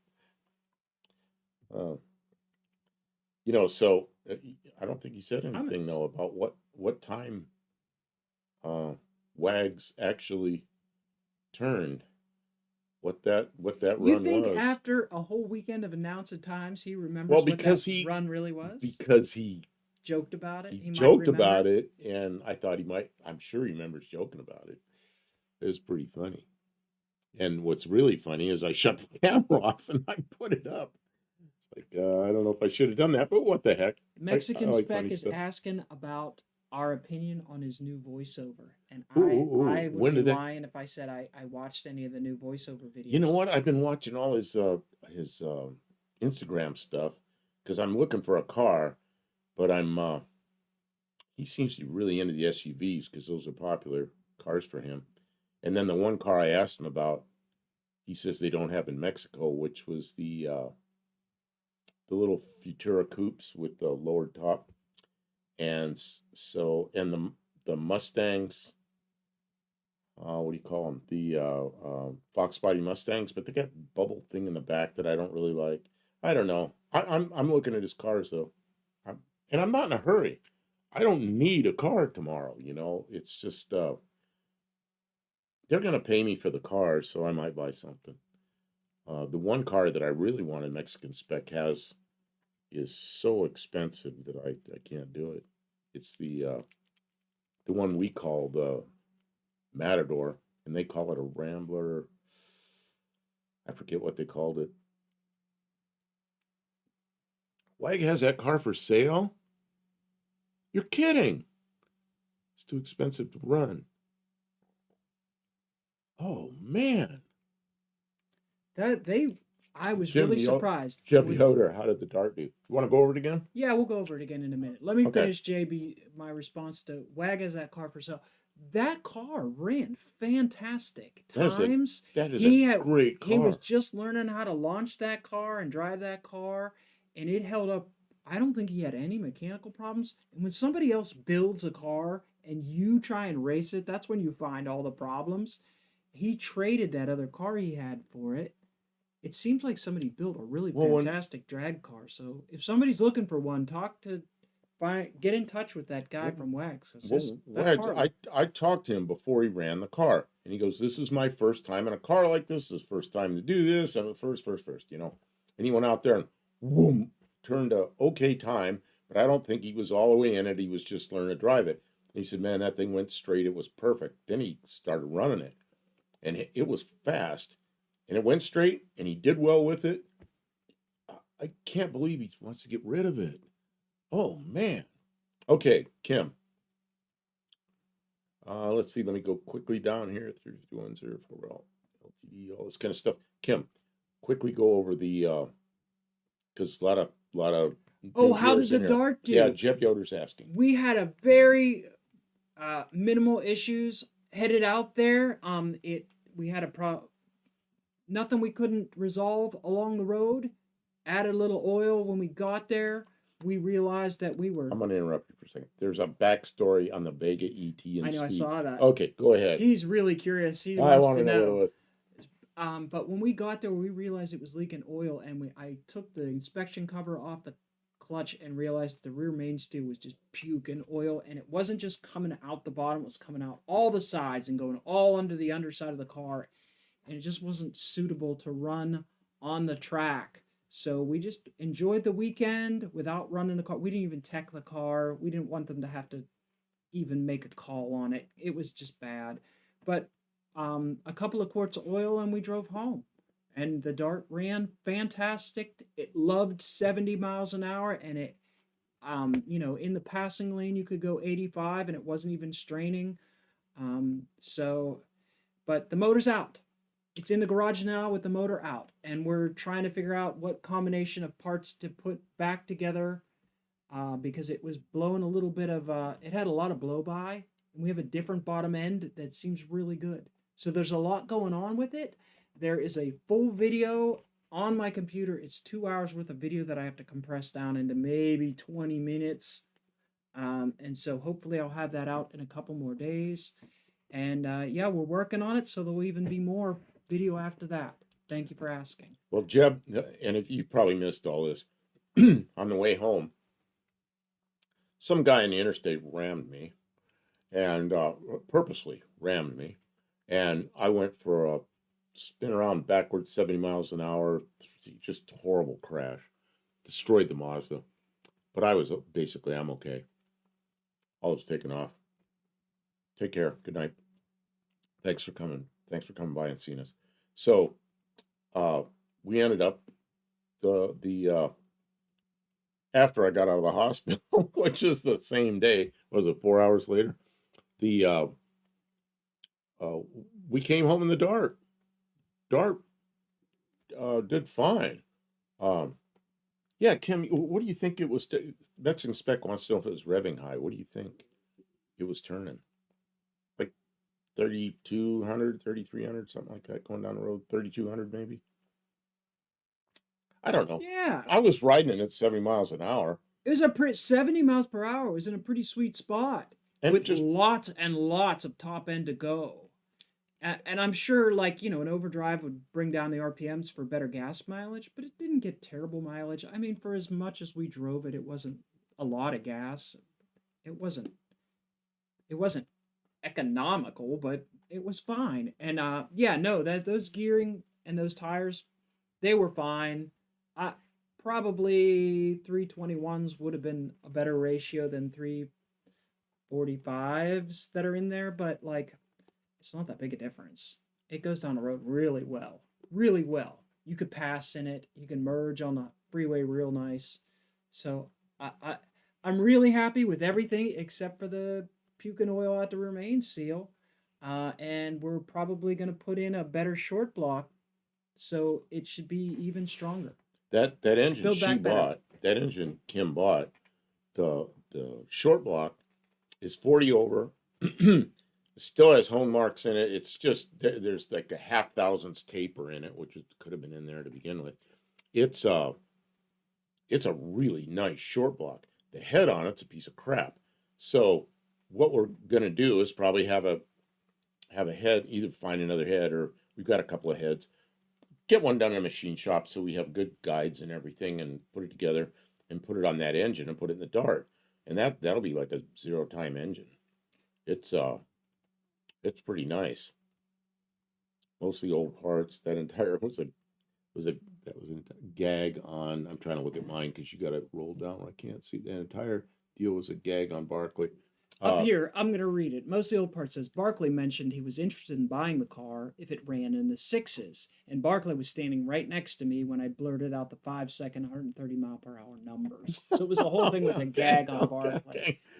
Um, So anyway, I was just wondering if you saw my short, and the because look it on his just face was priceless. I just caught it. It was great, and it's if you look at my shorts back about, I do one a day, so it's like I don't know, 4 or 5, 6 pack. Uh, yeah, you'll probably get a kick out of that short. 7.5 inch 345 axle. That's correct. It's exactly what it is. So it's a Ford axle.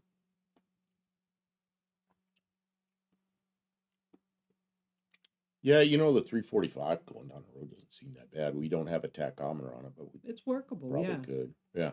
Um, And the I drove I reasons drove mobile. I drove a lot of cars around back in the 70s that had like a lot of Ford station wagons had 356s, and you just went down the road with it.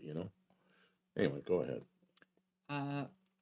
We have an LA 318 and we have a Magnum 360, and we would love to put those in the car, but there's issues like exhaust, the transmission will not hold up to that.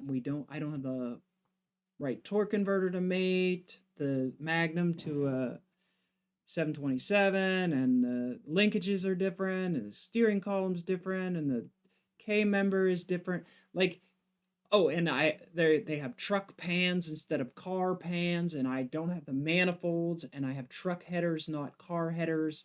Like, there's an escalation, like a snowball effect, when you go from one thing to another. Right now, I have all the fixins to run a slant six in the car. I had a great running. Everything was holding up great, and we had a bad rear main seal. So we're gonna try and limit, but I ordered the lower control arm bushings, and then we have to do a little patch on the frame while we have the torsion bar out. So like it's already snowballing. So maybe next year we'll do the small block, but right now We're gonna hustle through that. man, We're gonna hustle through that dart.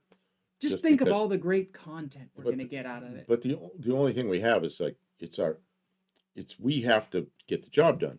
We're not trying to get it done by a certain date. We just gotta get through it, And I want to kind of uh, put the priority on it until it's finished. Uh, let's see, I went and shook his hand. So let's see, I'm looking for what it says here. I saw something. Let's see, parts. Got to give Professor P big props. I'll read it. Dance Gladys. Yeah, I'm looking for some. Oh, here it is. Kim's going to, as Dougster said, Kim's going to port and polish the six head of dreams. You know what? We talked about that this morning. I said the last time she did my head, she took a Dremel tool and she was going to go in there and clean up some flash. And pretty soon she's got a die grinder in her hand. And whatever it was, 3.5, 4 hours later, she did a really nice port job, and she explained the whole thing all the way through. And I took little segments of that video and made a video out of it, and it's a pretty good video. If you go back, it was over a year ago. But she did a really nice port job on my on my slant six. I said, she'll do the same thing on hers. She's going to go in there and clean up a little flash and then she won't stop. She'll grab the die grinder and do the whole thing. But she's working on it. She's explaining, okay, there's a water jacket here, and you got to be careful of this and that, and this is where you want to grind, this is where you don't want to grind. I was watching that thinking, she's been here before. She knows her shit. Mostly Old Parts says, I got to give Professor P big props. Using one of his YouTube videos, I was able to recurve the distributor and adjust the vacuum advance on Gladys to knock down 19.2 miles per gallon. Not shabby for a 440. Not at all. Man. And Professor P has made some really good videos. I've made some videos as well about the distributor redesign, but I think Professor P he gets deep into the math and stuff like that, and he took some really good. Yeah, he's good. While we're here, everybody's here. Tomorrow, was it 7 p.m. Central?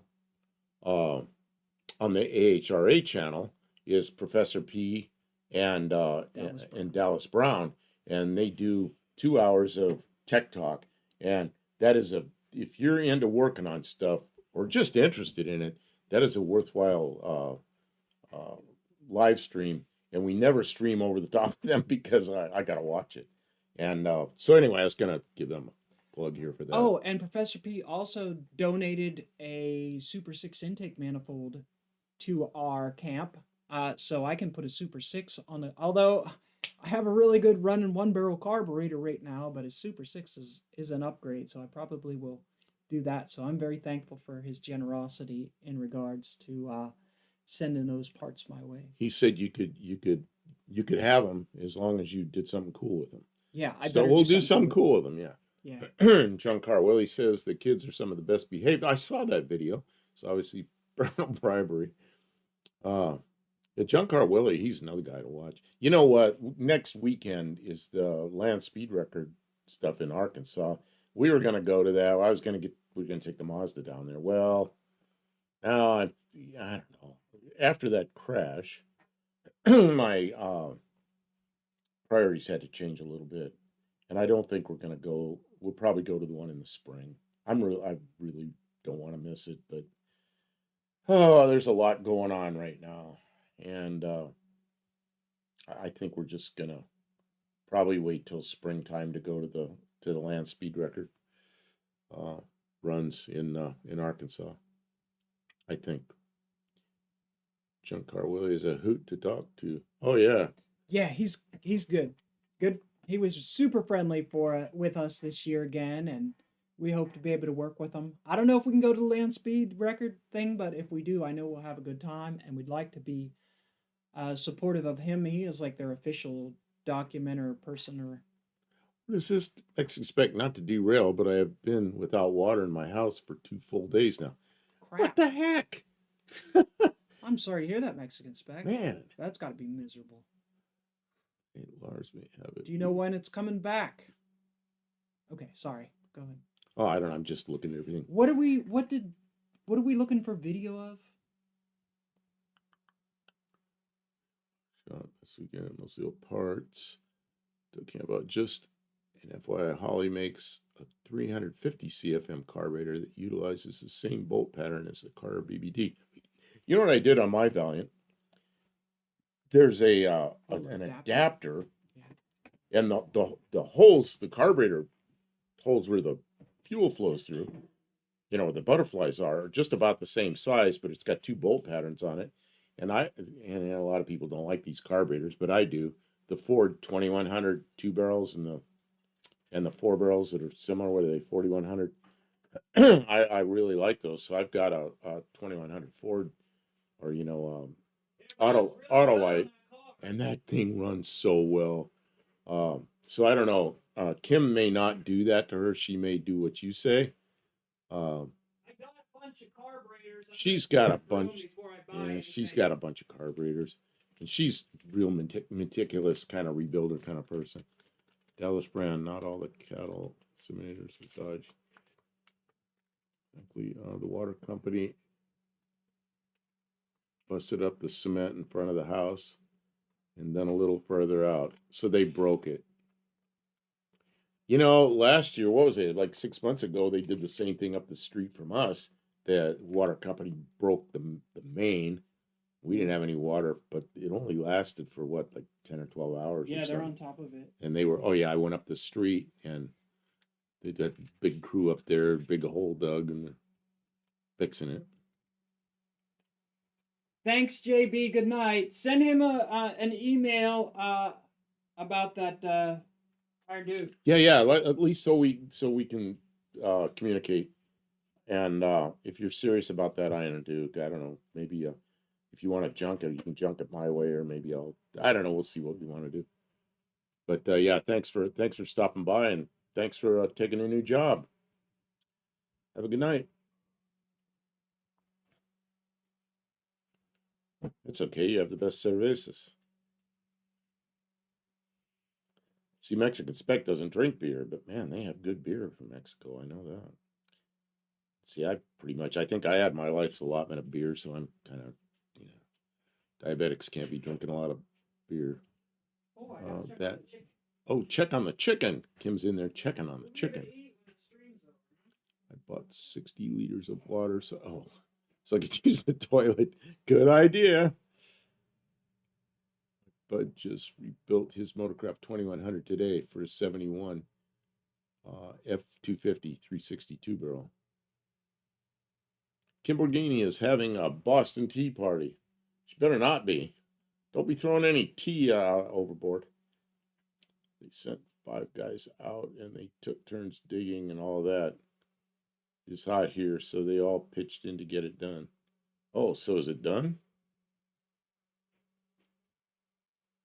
38 says, I'm going to tell you all good night. I think sleep is a good thing. Okay, 38, thanks for coming by, and thanks for sending all the pictures. And yeah, it's fun. Let me see if I haven't been watching my email. Let's see what else we got here for pictures. You guys are great tonight. Thanks everyone for being here. I didn't miss any pictures. We've been telling stories, talking about our projects. This is what we want the live to be. I really feel like it's coming together. We will not drink the Queen's tea. This is Uncle Lee's tea, Y'all have a great not evening. the Queen. I'm heading to Zealand too. Okay. Thanks, Ron. We appreciate you being here. Yep. Thanks for stopping by. We really like having you come by. And have a good night. Wait. Oh. Ray left too? Well, we can't Ray expect. did leave People have been too. here for hours. Yeah, they left too. It's and then been Mexican 3.5 Spec, hours. Mexican Spec left and came back, so that's pretty good. They fixed 2 small problems, but there's more further out. They did fill the holes they dug before they left. Good so you don't fall in. But I'll try to get some tool picks together for you. Oh, that's cool. What you got going there? Tea. Chai. Every other language. Chai. English. Tea. What is this? Buff offered himself as a human jitterbug. What's a jitterbug? Oh, right. The debate is over. A lot of people came in when the debate ended. Oh. We were here in spite of the debate, Yeah. and luckily we had no desire to watch the See, and then I told my political side of it was just not side of the debate, but my political thing was history. It's because Jimmy Carter was 100 years old today. So that's see, I'm a history buff. Yeah, buff. Not a political kind of person. Watch your live on my iPad, playing with Movie Maker on my laptop. Yeah, hey, that's a good thing to do. Are you making any progress with Movie Maker, Tim? If you have specific questions, I'd be willing to try and talk you through some of it. We could communicate more precisely with, because it's tough at first, but I mean it is, no matter what though, it's going to take some practice before you're going to get good with. It took me about 6 months, and then now you haven't been using it. You haven't been making anything. Right, I'll have to go back and get myself back up to speed. I highly recommend a fresh piece of sassafras root and cut into chunks and boil. Sassafras tea is tasty and patriotic. Isn't that the stuff that they used to make sarsaparilla and root beer out of? Yeah, and then they outlawed it and said it was carcinogenic, but the rate of the amount that you have to consume for it to be carcinogenic is like stupid. What is this? LOL buff. What did I say? I don't know. Can I say y'all are more fun than a steel-beaked woodpecker and a petrified forest? On a sassafras leaf stem. That's Stacy too. You know, sassafras is. I remember the old root beer and the stuff was really good. And I remember sarsaparilla was really good.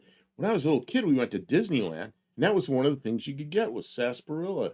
And on the movies, the old westerns, the guys drank sarsaparilla, and probably before they were allowed to drink whiskey on TV shows. So my brother always wanted sarsaparilla, and we went to Disneyland, probably 1959 or 1960, and we had it.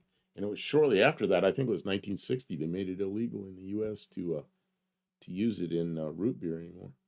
See, we had neighbors that had an A&W root beer stand, and they were in trouble because A&W was looking for something else to make the root beer out of, and they figured something out. Let's see here, Mexican Spec. I'm hoping they get it right. Never good when your animals don't have water.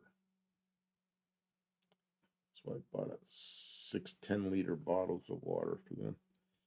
And when I was living in Maryland in the apartment, there was a day we didn't have any water, and that's what I did. I got up really early, ran down to Walmart and bought a bunch of big jugs of water and stood in the bathtub and poured water. I have to have a shower in the morning. Russians have some amazing teas. Yeah, I was in Russia. They had tea there. But in England, they had tea and they pour milk or the cream in it. I thought that was strange. This smells really yummy. That smells really. It smells good. I look forward to it. I'm doing okay. Just Tim says he's doing okay. Just slow on the truck project. Had to take out the gas tanks of the truck. Yeah, you know how projects are. You start to do something and you think, okay, like Tim's car, we're gonna pull the engine out, last minute decision. take this good short block we have, get the head done, put it back in. And then she goes, well, there's this bad spot on the firewall. Yeah, I know. Well, we should do that while the engine's out. Yeah, we should. And then there's something on the lower control arms. It's like, okay, this just turned into a big old project. But yeah, I don't know. It's always more. While we're there, we should do this. And when I'm not working on the car, I'm trying to put video together, and then it really it's very time consuming, and Fixing, fixing hack work that my friend Oh, Shop did for me. remember you were telling us that they really messed stuff up. I'm so sorry that they did that to you. Taking tanks out is miserable too. If you go back, I took a tank out of that green truck. Remember that video I did of taking the fuel tank out of that green Dodge truck, and all the mud daubers came down? It was just covered in dirt. It was all over my face and my hair. It was miserable. See, making homemade ginger syrup is good to make homemade ginger ale. Just add carbonated water to your homemade syrup, which are tasty. Sorry, Buff. Yeah, there's sugar. While you're in there, Oh, can you take care? Can you fix this and this and this? Man, Yeah, while you're at it, can you fix the? while you're there, You got the engine out. Can you put a reverse band in the transmission? Yeah, right. Jeez, oh man.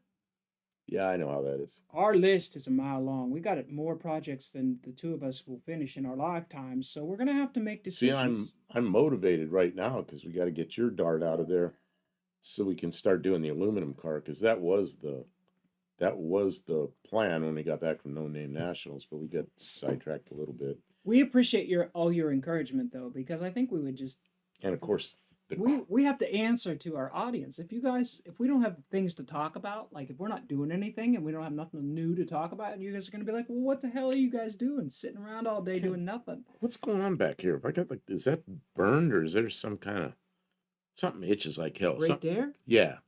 Oh, you scratched a Something bit bug me, or bite something. open. Something bit me. I don't know why it started itching right now. So what are we driving now? We have a 2008 Jeep Patriot. He has one. He's been letting me drive I since gave I it to- moved I here because he has his car. gave it to Kim to drive, and I kind of wanted it to be her car, and she likes it, and she drives it around. But now I'm kind of driving it a little bit. And she goes, well, it's your Jeep. And I'm going, well, I don't want to say, oh, I wrecked my car, so I'm taking the Jeep I gave you, I'm taking it back. No, I don't want to do that. So it's like, yeah, we're kind of doing that. And she's got a van that's licensed, insured, drives, it's reliable. And then, but it's a big old van, you don't want to drive that around everywhere. And then, I don't mind driving my van. and then your Dart was driving until you took the engine out. It'll be driving again. It'll be driving a again. couple weeks. And the Valiant was driving.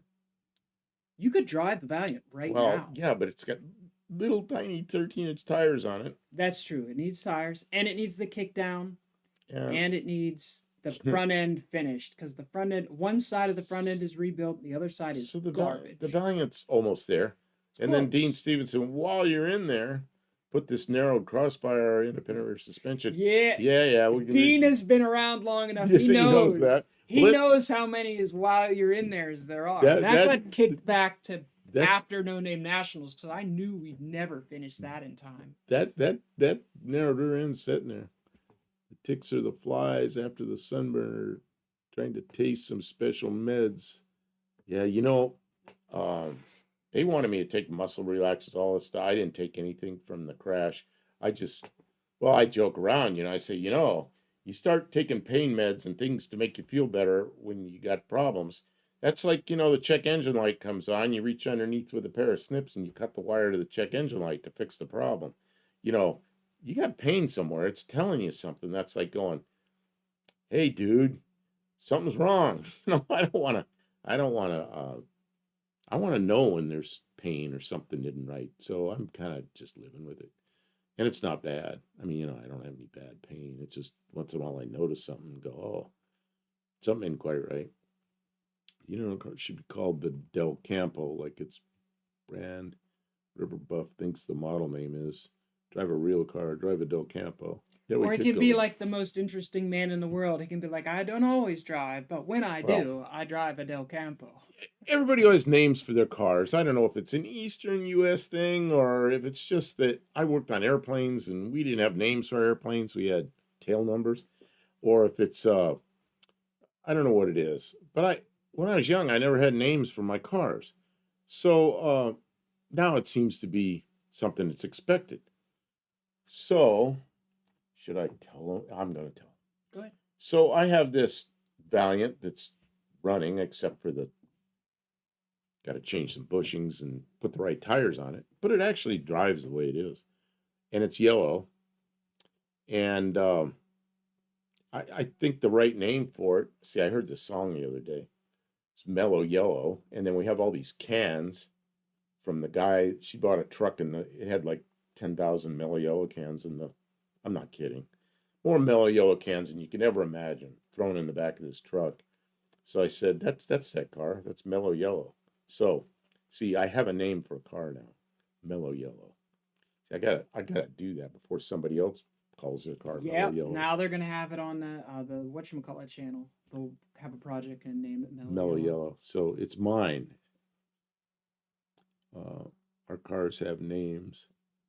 Tim, while the engine is out, I'll clean up in there. And now that the tanks are out, I have to fix the wiring for both tanks. I remember you were saying that. They took out all the gas lines but one to the fuel pump. Oh, like they took out the return lines and stuff. Were they all rusty or something like that? Why did they take them out? People.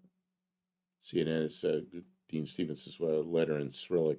Well, see, I spent all this time learning Russian. I've been to Russia. It's just something I did. And now, you tell somebody you speak Russian, they think you're like, you think Putin's great. Yeah.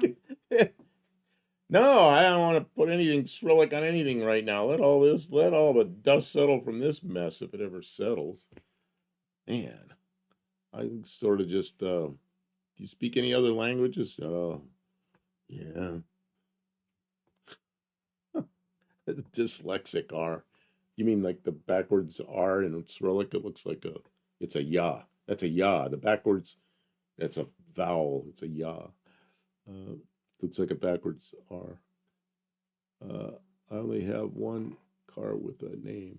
My 63 Furious Sherry. She is Christine's little sister. I think the 63 is a better looking car than the 58, but 58's not bad. Sherry's a good name. My whole fleet has names for years. So yeah, I think I'm Mellow Yellow. Is the I even have one of those cans. I think I'm gonna flatten it out and make a license plate for the front. This is one I call some of the, what does that say? What does Miss One Eyed Cat say? I don't know. I think her spell check is Her spell check butchering went things. nuts. Um, Some of the something light, I put a paper towel over, then something, I replaced everything the code reader told me what was wrong, and they still come up. I don't know. She has some idiot light. oh, idiot. Okay. Put a paper towel over the agitator. I don't know. And I replaced everything. Code reader told me it was wrong, and they still come up. Well, yeah, sometimes the code reader will tell you something's wrong, but start looking around for grounds. And you're up there in the cold white north where you can get some salt up in there and get on the car and start looking for green on some of the grounds. And you might have continuity, but it may not uh, carry much amperage because it's so ruined. You may have I've seen a lot of cars with uh, problems with modules, and they're actually ground somewhere. Uh, Something else I want to say, Miss One Eyed Cat. I made a mistake. I meant to ask you to bring those headlights to No Name Nationals, and I brought the. I was going to fix your headlights for you, and because I know you kind of quit partway through. Yeah, but And in the then last couple of days before the event, we got yeah, so overwhelmed. I just forgot about it because I was going to do those headlights for you while I was there. So sorry about that. Um, Black let's Betty, see. bam a lamb. My '07 Ram is Black Betty. Sorry. Lady Dougster's 11 Avalanche is Blanche. Our '07 Toyota Camry is Cammy. 73 Super Beetle. Yeah, 73 Super Beetle. It's Elka. My 92 Dodge D50 pickup. The shop truck. Well, that makes sense. Shop truck. The Virgil Exner years were some of the best looking Mopars. See, my favorite Virgil Exner years were I really like the 57 Plymouth better than the 58, but they're very much the same. It's just I like the 57 better because it had the taillights that went up the fins. The other one I really like is the 57 DeSoto. I think is just great. And of course the Road Toads. I mean that's 100% Virgil Exner. You know, 60 Valiants, 61, 62 Valiants. And but I like the 60. My favorite is the 60 and the 61 maybe, but the 60 of course is the first year. And yeah, they're Virgil Exner's. There's some good stuff there. Cars are Lester, Marky, and Vanessa. I agree, Jay. We call my wife's car Metal Mikey or Mickey. When I bought it for her, she said I was taking this out of her, making her drive her Suzuki Grand Vitara. Man, Grand Vitara V6s. I had a Grand Vitara for a while. My son had it and he couldn't sell it. He's asking $500 for it, and he couldn't sell it, couldn't sell it, couldn't sell it. And it was in Missouri, and I flew out there, got it, drove it to Arizona, and I sold it for $3,500 like the next day. So you know what the problem was? You didn't wash it, and you didn't ask enough for it. It's like pretty funny. So the Grand Vitara, those V6s, we used those in airplanes for quite a while, and they're pretty good engines. They put a gearbox on them and She flew didn't 'em. bring the headlights. Oh Oh man. man! So we had all the stuff together and didn't do it. I just brain farted. Oh We got to man! drive out there now. Now I gotta go see and fix them. We got to drive to Oh, Pennsylvania. that's terrible. Oh, she retracted it. Why'd you retract it? Mikey is a BBC comedy about a robot who looks like Mickey Dolenz. Oh, Mickey, like Mickey Dolenz from the Monkees. New part doesn't make it a good part. Yeah. Oh man, is that ever the truth? We've had so many good new parts that are. The tolerances can be terrible. Remember what we did with my Valiant? You put an ignition on it, brand new part. It was a I can't think of what it was called. HEI unit? HEI.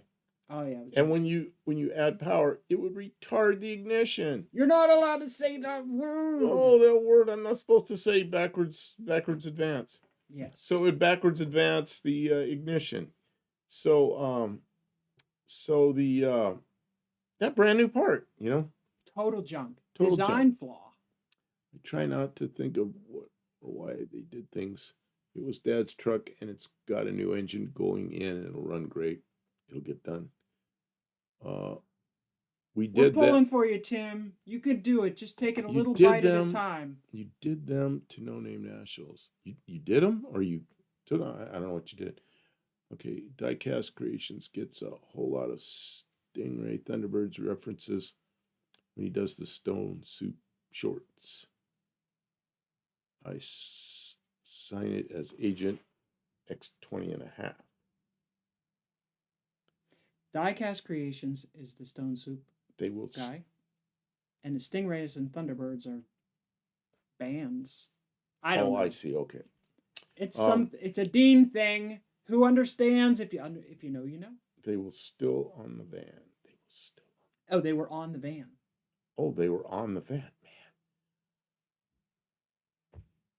You were over there underneath your car. I could have gone over there and done her headlights. They were right there. Why didn't I pay attention? So much is going on. I didn't pay attention. Big event like that. I'm sorry that we didn't get to it and help you with it. Yeah. We would have if we had not been such flustered. Yeah, we're thinking dummies. about we don't want to oil the track down. Yeah. Yeah. Agent X20. You know what, Kim? We're 3 hours into this, plus a little. 4. No. Oh, you're right. We're 4 hours into this? Okay. Where'd that other hour come from? You know what? What? It's time. I am not going to argue that one bit. We have had a fantastic stream. You guys are great. Everybody, We appreciate the super chats. Yes, Mexican spec. we're going to be We're done. like this close to done. We got a ton of really amazing photographs. I don't even know if we got through them all. Thank you to everyone who sent photographs. Got 3 bad master cylinder. 4th finally worked. That's terrible. New. That's miserable. Okay. We're going to say goodnight. We'll talk about it more next time. Thanks everyone who commented. Good night, And for the super chats. Oh my god, that was amazing. Thank you so much. And we'll be back next Tuesday. And we may be back before that. We will be in the shop around 10 p.m. a couple nights late this week. So look for that. We try and put up a notification that we're going to be live a few hours early. So, yeah. Thanks so much, everyone. Have a great night. Adios, señor.